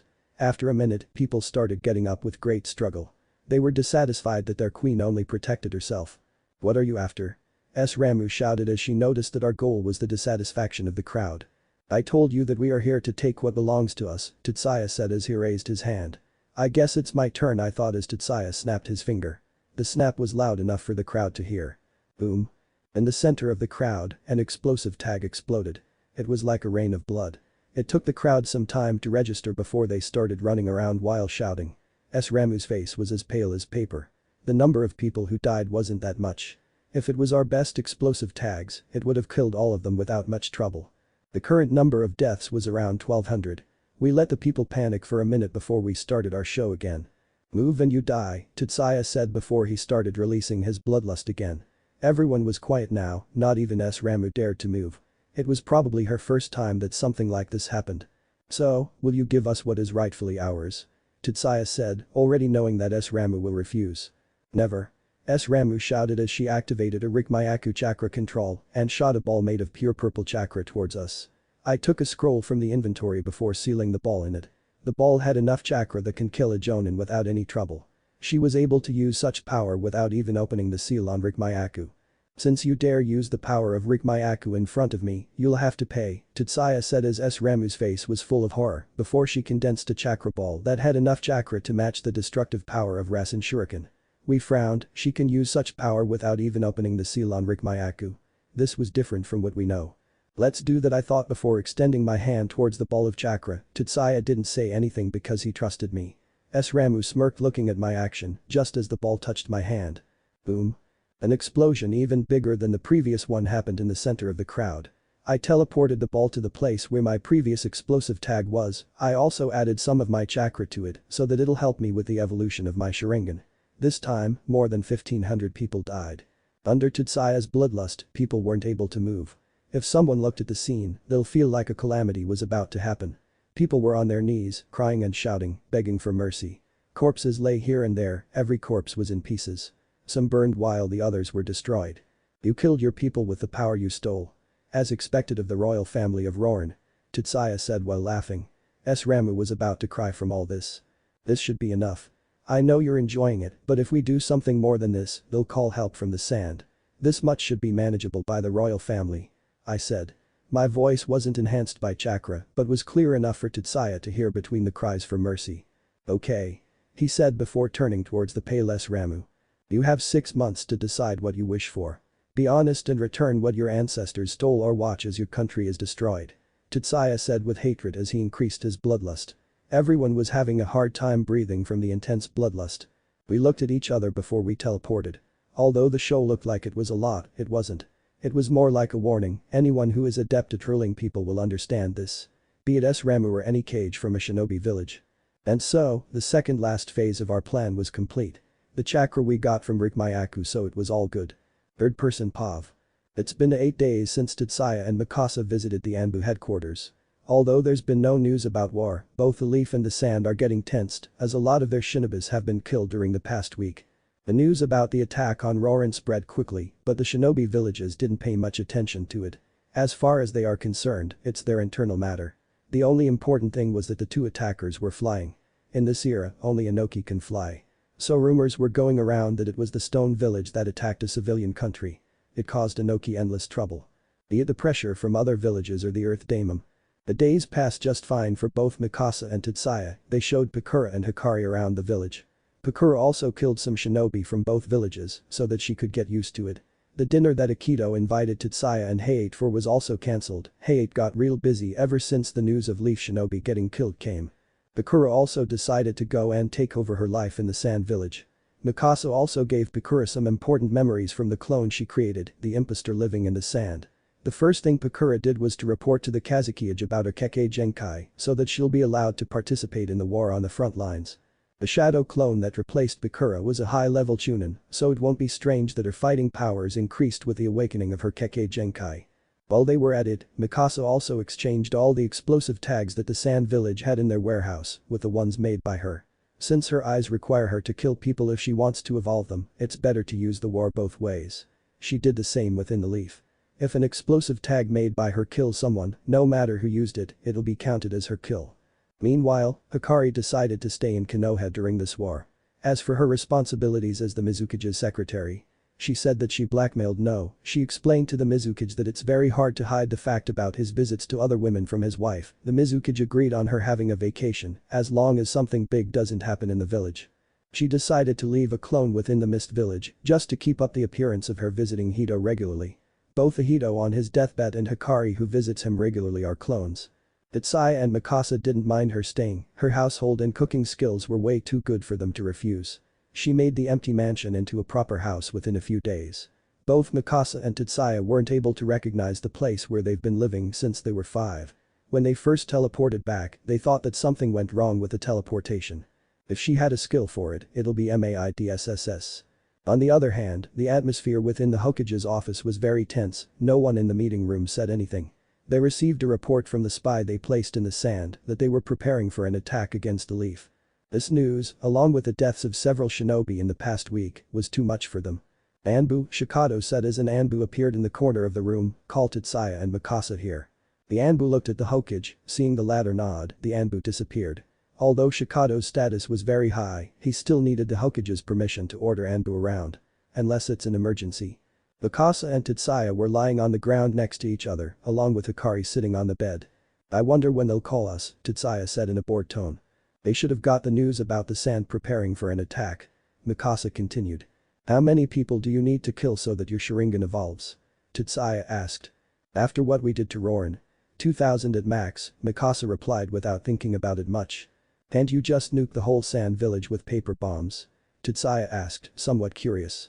I probably can, but the bombs must be my own. And that strategy is for the Rinnegan. She answered. Hikari was doing her best to ignore the fact that these two were talking about destroying one of the 5 great shinobi villages so casually. She didn't doubt them anymore after she saw them creating a war between 2 villages without any trouble. And what's with the Rinnegan stuff? Sakura told Hikari about what happened to her in the Sand Village, so it was understandable why she hated the Sand Village. What Hikari didn't get was why Tetsuya and Mikasa don't seem to have any sort of feelings for the Leaf Village. From what she observed, their status in the village wasn't low, it was even comparable to the higher-ups, even their families treated them well. So why? Why are you looking at us like a pervert? Mikasa asked as she moved her neck to get a better look at the perverted maid. Hikari blushed a little before turning away. She wasn't into kids, although she wouldn't mind if it was Tetsuya or Mikasa messing with her. Even if she was a pervert, she won't admit it until they make her admit it. She was wondering how they'll bully her after growing up. Both Tsuya and Mikasa naturally knew what the pervert was thinking about but decided to play with her later. While Hikari was busy with her fantasies, Mikasa and Tsuya teleported. They sensed someone entering the no-spy seal. They already knew who it was, so they were pretty happy that it finally started. "What is it?" Tsuya asked the Anbu. "Shikado-sama has summoned Tsuya-san and Mikasa-san to the Hokage's office," the Anbu said before disappearing. "It finally started," Mikasa said with a smile. "Yeah, there's only one step left for the start of the war." Both of them teleported inside the Hokage's office. They were greeted by all the familiar faces. The mission they were given was just as they expected. It was to check up on the Sand Village. After all, who else is better for this job than some kids who can teleport? This was also the last part of their plan. After they confirm the fact that the Sand is indeed preparing for a large-scale attack, the village will definitely deploy a lot of shinobi for the war so that they can get an advantage over the Sand. Even if the Kazekage was having second thoughts about a war, he'll have no choice but to fight at that time. As for the Hokage, Danzo and the other two are more than enough to force him to attack first. Both Tsuya and Mikasa planned on going all out during this war, since they'll basically disappear after that for some years. Tsuya wanted to fight the third Kazekage, and Mikasa wanted to kill as many people from both sides as possible. With those thoughts in mind, both Tsuya and Mikasa disappeared from the Hokage's office. "What are you up to?" Mikasa asked in a teasing tone as they appeared inside Pakura's house. Pakura was staring at the flying thunder god mark on her left hand with a smile on her face. Pakura flinched as she heard Mikasa's voice. She was acting like a thief who got caught red-handed. "Why are you guys here?" Pakura asked. She knew that if she said anything wrong, Mikasa wouldn't let her go without teasing her. "We are free, so we decided to check up on you, since you were quite traumatized after what happened in Reborn," Tsuya said with a smile. "I wasn't traumatized, that was my first time seeing something like that," Pakura said with a helpless look before she continued. "Forget it, what about Hikari?" She decided to change the topic. "Hikari? She's just looking forward to her training," Mixa said with a wide grin. "What training?" "Her training is going on, so what's there to look forward to?" Pakura asked, confused. What confused her even more was that Mikasa emphasized the word training. Her suspicion only increased after looking at Mikasa's evil smile. "You'll understand when you grow up," Tsuya said with a helpless expression. But he was looking forward to training Hikari as much as Mikasa was. Pakura frowned but didn't ask much. The last thing she wanted was to make Mikasa angry. "Don't you guys have work to do since your position in your village isn't low?" Pakura asked. "We are on a very important mission, you know. Our mission is to determine what is going on inside the Sand Village," Mikasa said with a serious but sarcastic look. "And let me guess, you're going to report that the Sand is going to attack the Leaf without even checking it once," Pakura said while rolling her eyes. Both Tsuya and Mikasa gave her a thumbs up for remembering the plan. They won't improve no matter what, Pakura thought before she sighed. "Let's go hang out somewhere since we're free," Mikasa said before she teleported all of them without even asking for permission. On the way, they also picked up Hikari before they appeared on another one of their training islands. "This isn't the island we trained on?" Pakura asked. She was fond of the place she trained for more than half a year. "We ended up destroying that island when we were fighting," Tsuya said as if it wasn't a big deal. Remembering how they fought for 2 days non-stop. He spammed Kirin everywhere while Mikasa used around 2,000 explosive tags enhanced by natural energy. The destruction of the island was Mikasa's fault. They almost used half of the chakra stored in the strength of 100 seal. If it wasn't for creation rebirth, they both would be dead right now. How the hell did you end up destroying an island?" Pakura asked. "Why were you guys fighting?" Hikari was interested, but in another topic. "Well, we fought for 2 days straight. As for the reason, it was to decide who gets to train Hikari first," Tsuya said with a smile. "Train her?" Pakura was confused. Tsuya told her to look after Hikari's training when they met, so what's going on? Pakura looked at Hikari, only to find that the latter was blushing hard while mumbling something about being obedient. What's wrong with everyone? Of course, Hikari understood what her training meant. She was about to get corrupted. What's going on? The innocent Pakura was as clueless as ever. No one bothered to explain anything to her. When she asked about it, they'll just say that she's too young. And so, 3 hours passed. Mikasa and Tsuya decided to head back to the Leaf and start the war officially. Although it's fun playing around, work needs to be done. "We're back," Tsuya said as they both appeared inside the Hokage's office. Everyone was still in the same position as they were earlier, only some of the seats were empty. "What was the situation inside the Sand Village?" the Hokage asked. He was really anxious about this whole conflict. Something just doesn't seem right, but he couldn't figure out what. It was as if they were dancing on someone's palm. The sand is mobilizing its forces and will attack the leaf within 3 to 5 days. That's all the information we could get from a sand chunin. Tetsuya said. The expressions of everyone here were pretty entertaining. The meeting pretty much went as they expected. The Hokage was reluctant to start a war but was pressured by Danzo and the 2 council elders. Many clan heads were also in support that they should take the advantage and make the first move. Chat room. Tetsuya, did you notice? Mikasa, you mean the black Zetsu below us? Tetsuya, yeah. He's been around the village a lot lately. Mikasa, he probably wants to check who it was that initiated the war between the 2 villages all of a sudden. Tetsuya, since it isn't the white Zetsu, that means Madara doesn't have his Rinnegan right now. Mikasa, should we collect the Rinnegan along with Konan during the war? Tetsuya, please don't talk like we're professional kidnappers. As for the Rinnegan, I don't think it'll be useful for us, except for the human path. Mikasa, that's true. I'll eventually get 1 pair anyway. Tetsuya, yeah. After the meeting was over, they left the Hokage's office. Since it was late already, the Hokage decided to announce about the upcoming war tomorrow. Every Jonin was informed, but the civilians weren't. What do you think your mangyeko ability will be? Tetsuya asked as he looked up at Mikasa's face. His head was resting on her thighs. I don't know. Something related to space. She said. On that note, what's up with your space control? Tetsuya asked. Mikasa waved her hand as several cracks appeared in the air, they were all pitch black. They were bigger than the last time Tetsuya saw them. Big enough so that even a civilian would notice if they look carefully. If I get a space ability, it'll be very helpful, Mikasa said with a smile. She was looking forward to the ability she'll get. But those thoughts, they fell asleep. The next morning, inside the Hokage's office, every high-ranking member of Konoha was present. Be it the Hokage, Shikado, Height, Tsukumo, Akito, Fukum, Tsunade, Jiraiya, Danzo and every other clan head. Even Orochimaru, who Mikasa and Tetsuya have never seen ever since they came to this world, was present. They were currently discussing how to deploy the troops during this battle. After the death of the second Hokage, the sand and the leaf were almost equal in terms of power, so it would be difficult to gain the upper hand with sheer number or strength. So how do you propose we deal with this? The Hokage said while looking at Shikado. We are somewhat equal in terms of power when compared to the sand. But the battle will take place in the desert between the land of fire and the land of wind, so it'll give the sand village a terrain advantage. Shikado said as he pointed toward the map behind him, which showed the battlefield in detail. The reason why they decided on this battlefield was simple, unless it's a large-scale war between many villages, they can't just go around fighting inside their own countries. Unlike the shinobi villages, the wind daimon and the fire daimon weren't enemies.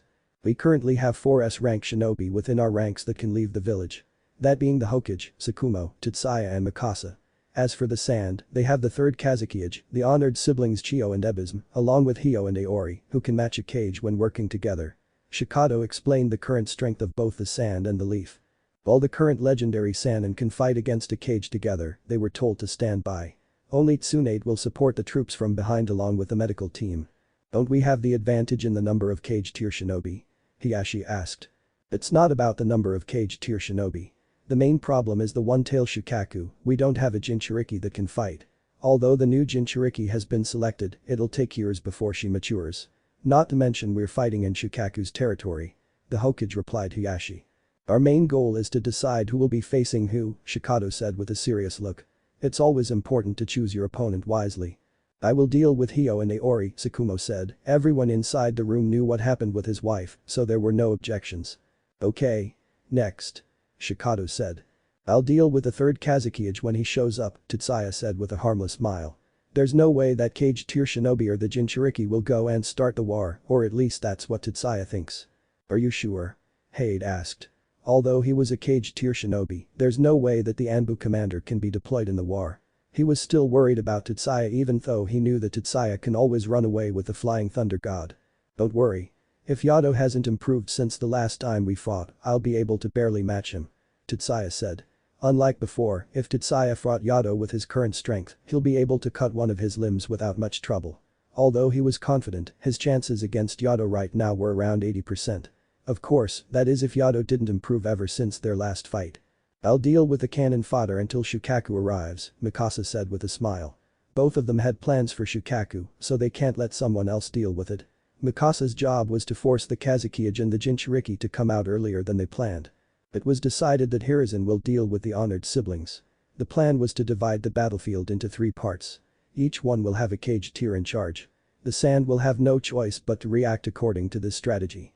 The troops were soon deployed according to the plan. The caged tier shinobi were on standby, they'll only move when their respected opponents appear. The same scene was going on inside the sand village as well. They received a report about how the leaf is attacking them. They had no choice but to follow up with a counter for the three-way strategy that Konoha used. Sakura was deployed on the battlefield against the 1st Division of Konoha. Her mission was simple, to kill as much of Leaf's shinobi as she can while not protecting those from the sand. After 3 days, the war began. The 1st Division was the first one to engage in battle, they had around 1500 shinobi. As Sakura looked at the many Konoha shinobi charging at them, she looked at the sword Tetsuya gave her not too long ago. Although it was made from blood, it looked like any normal katana. Sakura could have just used her Kekkei Genkai to fight, but Mikasa told her to kill a bunch of people with her explosive tags as well, to which Sakura easily agreed. She had around 20 explosive tags on her waist, it'll be enough to kill more than 100 people. As Sakura and the Sand Shinobi charged at the 1st Division, a bloody battle broke out.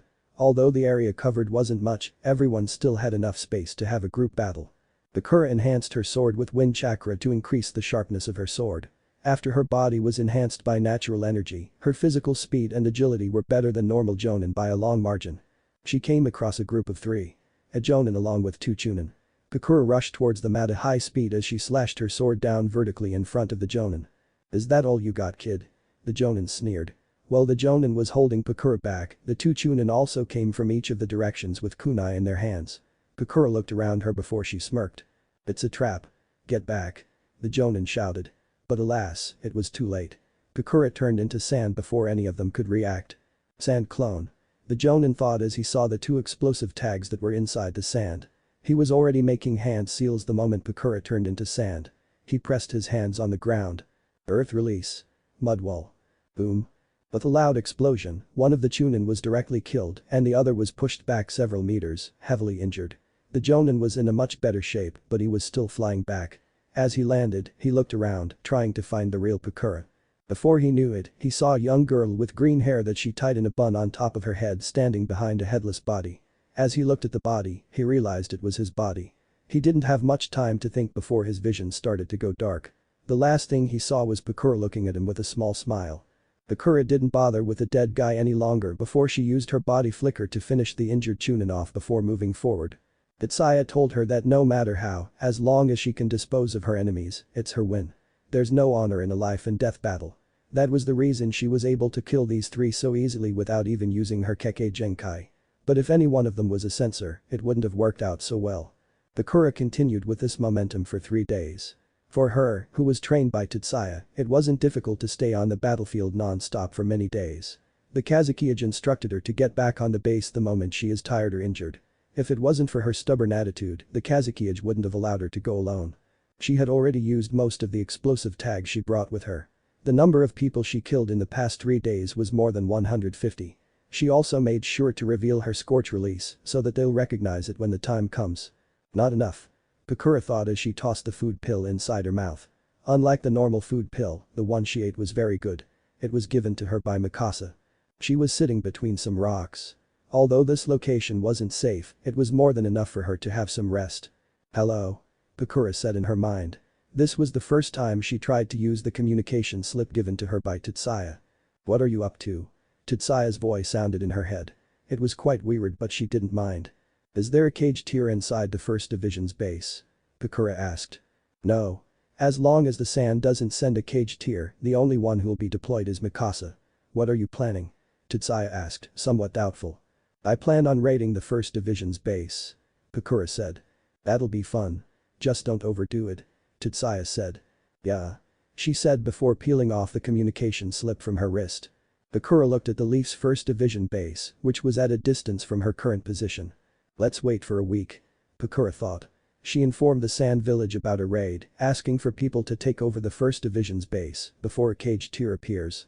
The Kazuki-age agreed and dispatched a team containing 15 jonin and 40 chunin, along with the honored siblings, to take over the base after Sakura's surprise attack was done. The only reason Kazuki-age agreed to such a risky gamble was because of Sakura's achievements during the past 3 days. But the honored siblings taking lead, it won't be difficult for the team to arrive here unnoticed. After all, they both can rival a cage when they fight together. Although it'll take a week for them to arrive, it wasn't a bad deal.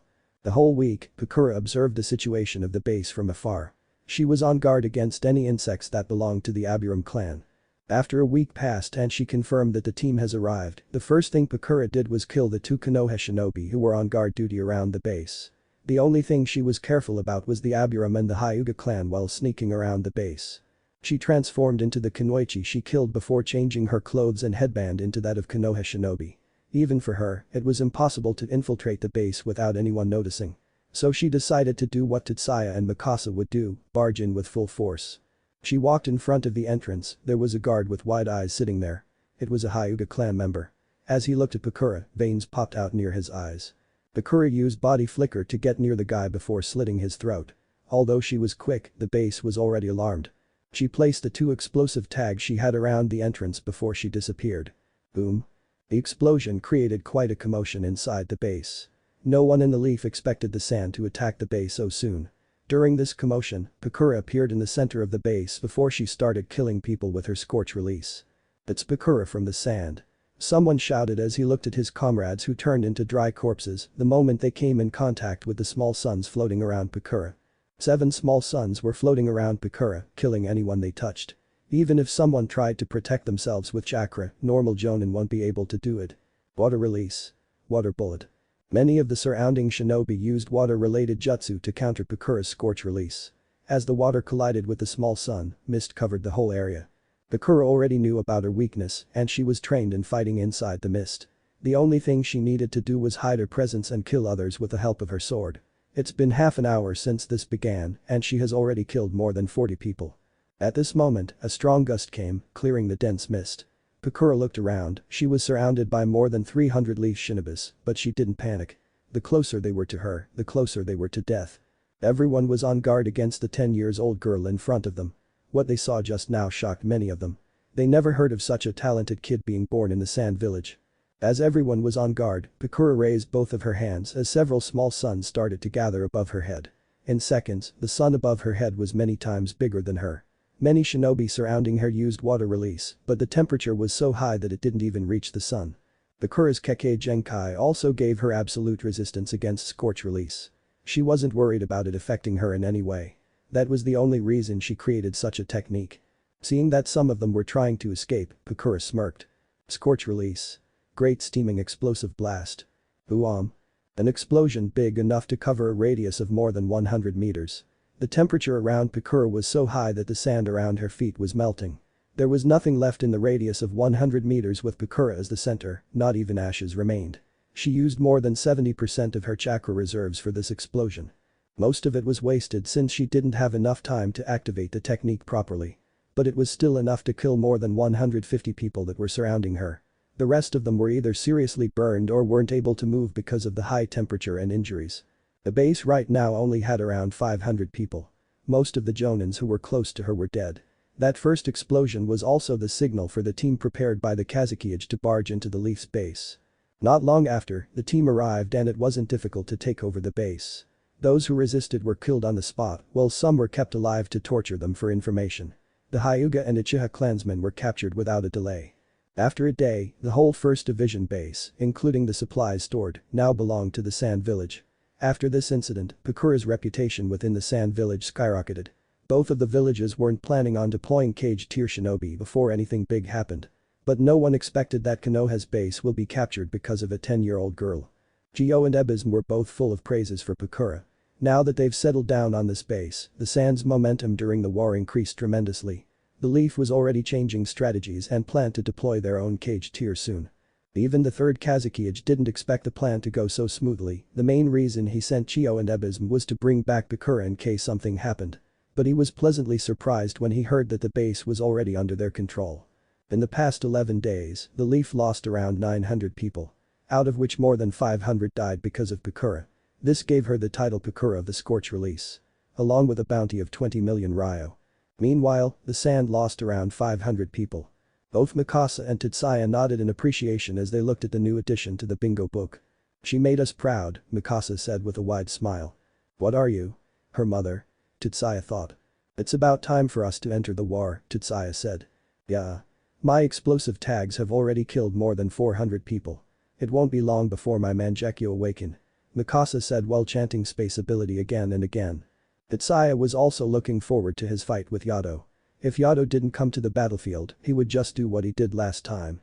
Barge in and destroy half of the sand village.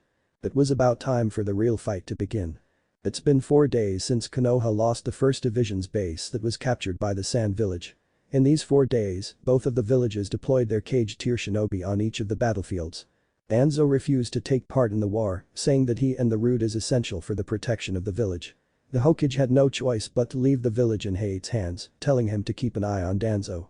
Since Hate was stronger than Danzo, not to mention that Hate excels in assassination, Danzo wasn't able to make any obvious moves. The Leaf's headquarters wasn't on any of the battlefields, it was at a good distance from the battlefields. It was under Shikato's control. He was the one giving orders for rescue teams and managing the supplies. 1st Division Chiyo and Ebism vs Hiruzen Sarutobi. The Leaf has already declared the 1st battlefield a lost cause. The only reason Hiruzen appeared was to pressure Chiyo and Ebism from interfering with the other battlefields. The Leaf also deployed a lot of water release users to suppress Bakura from running around, which annoyed the latter a lot. Bakura wanted to change the battlefield but was denied by both the Kazekage and Mikasa. The Kazekage's reason was simple, if she ran around too much, the Leaf will send people to deal with her specifically. As for Mikasa's reason, all she said was that the other 2 battlefields will be chaotic soon. 2nd Division The 3rd Kazekage vs Shiba Tetsuya. Nothing much happened on the 2nd battlefield. The Kazekage secretly brought Manpyuku, the current Jinchuriki of Shukaku, to the battlefield. He planned to use it as a surprise attack when the time came. Although he hit it well, how can it escape from Tetsuya's natural perception? But he decided not to report it to the Leaf, it won't be fun if there are no surprises. Since the 2nd Division was in the middle of both battlefields, it also served as the medical team's main base. The rescue teams will bring back injured people now and then. But Tetsuya wasn't bothered by this because Tsunade was here to do all the medical work. Hikari was also here, disguised as a Kunoichi from Konoha who died on the 1st battlefield. But she still kept a very low profile. All the work that Tetsuya was supposed to do as the commander was done by Hikari. Tetsuya also teleported Tsunade now and then. Since the sand village was good at using poison, Tsunade's value on all of the battlefields skyrocketed. Although Tetsuya was a medical ninja, he wasn't allowed to leave the position of the 2nd Division's commander for a long time. 3rd Division Hyo and Aoi vs Haddock Tsukumo. The moment Tsukumo heard that Hyo and Aoi were deployed on the 3rd battlefield, he decided to take charge of the 3rd Division. Although he was angry, he wasn't stupid enough to charge straight inside the sand's base. Hyo and Aoi both used puppets and poison to fight. Hyo used an offensive puppet while Aoi used a defensive puppet. Their teamwork made it difficult for Tsukumo to kill them when he fought them the first time. So all he could do now was make sure that they won't make a move. Tsukumo was sitting in his tent, reading the reports from the 3rd Division. Although the battle was going fine, the Leaf wasn't able to gain any sort of advantage. Tsukumo was confident that he could kill Hyo and Aoi, but he'll need some time. He had already requested backup from the headquarters. Tsukumo-sensei, what's with the long face? Mikasa said as she appeared out of nowhere. Her target was to kill as many people as possible before Shukaku appears. More than 800 people have died from her explosive tag since the war began. The number was gradually decreasing, so she decided to take action. The 3rd battlefield was perfect for a massacre. Weren't you supposed to be with Tetsuya on the 2nd battlefield? Tsukumo asked with a serious face. You were the one who requested backup. Since I am free until Shukaku arrives, I decided to drop by. I have permission so don't worry. Mikasa said while rolling her eyes. Oh. My bad. Tsukumo said as he nodded. How many people does the Sans base have? Mikasa asked what she was interested in. Around 700. The rest of them are on the battlefield. Tsukumo replied. Perfect. So what's the plan? Mikasa asked. We'll take over the Sans base. Can you teleport a full team there? Tsukumo asked. Sure. Just tell them to be in physical contact with each other. Mikasa replied. I will fight Hyo and Aoi while you deal with the rest of the sand shinobi. After we're done, you'll teleport the team to clean up the remaining guys. Tsukumo said before he got up and left. Do we need to secure their supplies? Mikasa asked. There's no need for that. Tsukumo said. The Leaf has more than enough supplies for a war like this.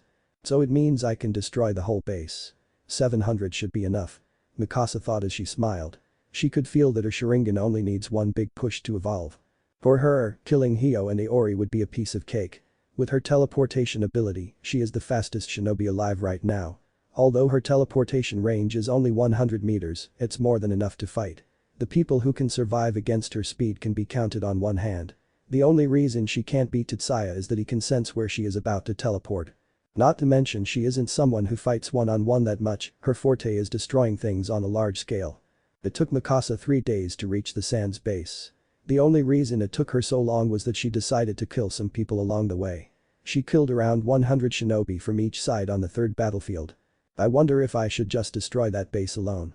Mikasa said as she looked at the Sand's base on the third battlefield. She sensed that Tsukumo's intel was wrong, there were more than 800 shinobi inside this base, which was a pleasant surprise. Mikasa brought Tsukumo along as they prepared for the attack. Tsukumo-sensei, it won't be a problem if there's no base for us to capture later, right? Mikasa asked with a smile. That's no problem. Since they were going to destroy the base anyway, it doesn't matter if Mikasa does it first. Unlike Tetsuya, who only had Kirin for mass destruction, Mikasa has a ton of jutsus that can cause the enemy everlasting despair. Although they aren't of much use in a one-on-one fight against a cage, it's still fun destroying stuff. Even without explosive tags, Mikasa is more than enough to destroy a base like this. Tsukumo-sensei, lead Hyo and Aoi away, at least 10 kilometers away. Mikasa said as she activated her sharingan. Just what are you about to do? Tsukumo asked, he was having a bad feeling about this. Ninja art creation rebirth strength of 100 technique. Mikasa didn't answer Tsukumo. Her hair turned white as red lines appeared on the left side of her body. The trick she was about to do will require a lot of chakra. Even if she can manage it once, she doesn't like the feeling of draining her chakra reserves. Shadow clone jutsu. Mikasa thought as she created 7 shadow clones. All the clones left except for one. They divided into teams of 2 and covered the Sand's base from each side. Even her clones can use short-range teleportation, but the amount of chakra required is a bit more than usual. Let's show them the strongest fire release ever. Mikasa said as she disappeared along with her clone.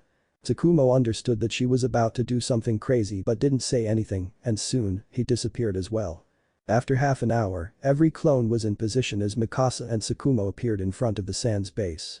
While Mikasa was standing at the back, Tsukumo directly charged at the base. Not long after, Hyo and Aoi appeared. Tsukumo was leading them away from the base. Although they knew what he was doing, they were confident that the base won't be in any danger when they were gone. They also brought 3 jonin with them. The last order they gave was for everyone to be in defensive formation. Mikasa watched as Tsukumo, along with the 5 shinobi from Sand, disappeared. Each pair of her clones were about 30 meters away from the Sand's base in each direction. Boom. 4 explosions came from each direction around the Sand's base as all of Mikasa's clones punched the ground. The Sand's base was already in a bad shape as all the shinobi came out and looked around. Although the damage was great, not many people died since they were already alerted because of Tsukumo's attack. Everyone noticed Mikasa and her clones in all directions, they were on high alert.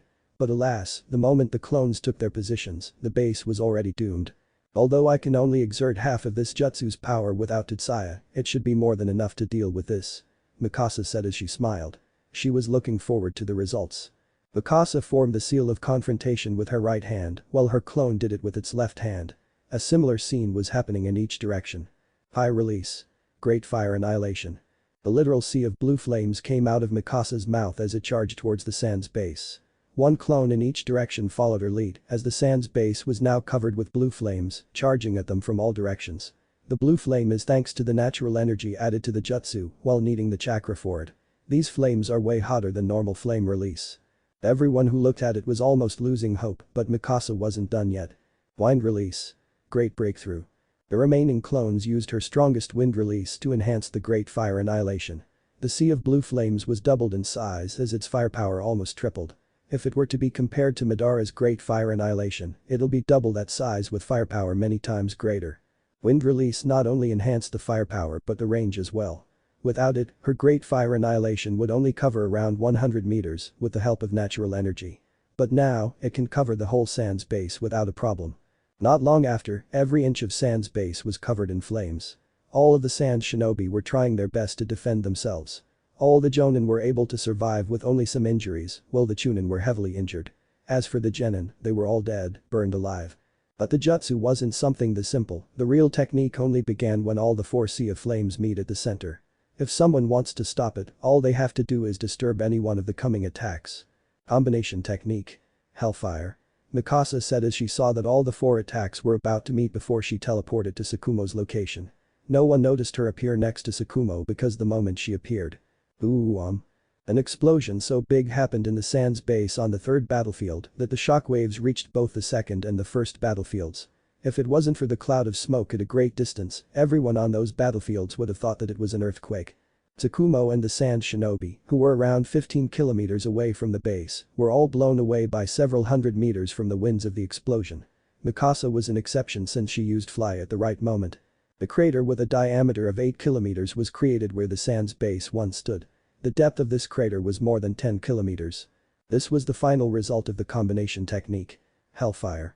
It was created to annihilate everything within a certain area. Mikasa alone could only showcase half of its power without Tetsuya.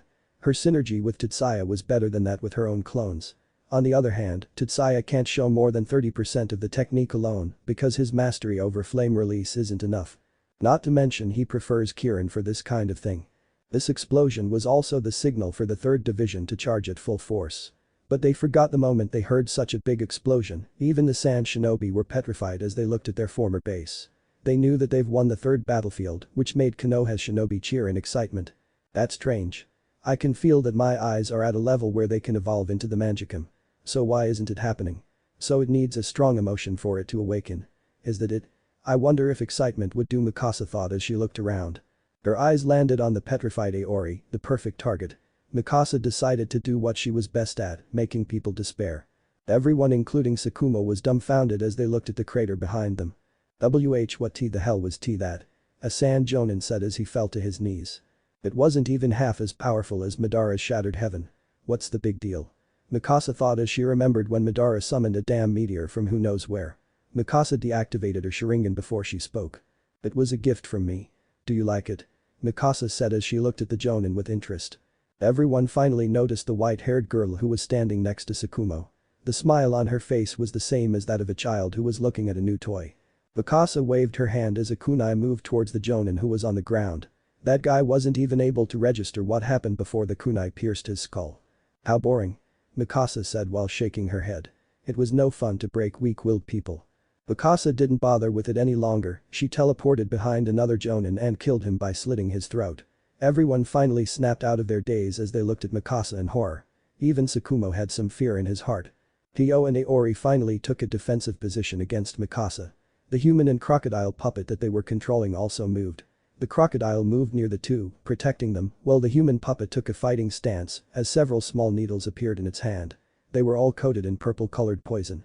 As for the Jonin, he wasn't even able to move anymore. Mikasa activated her sharingan as she looked at Hyo and Aoi before placing her strongest genjutsu on them.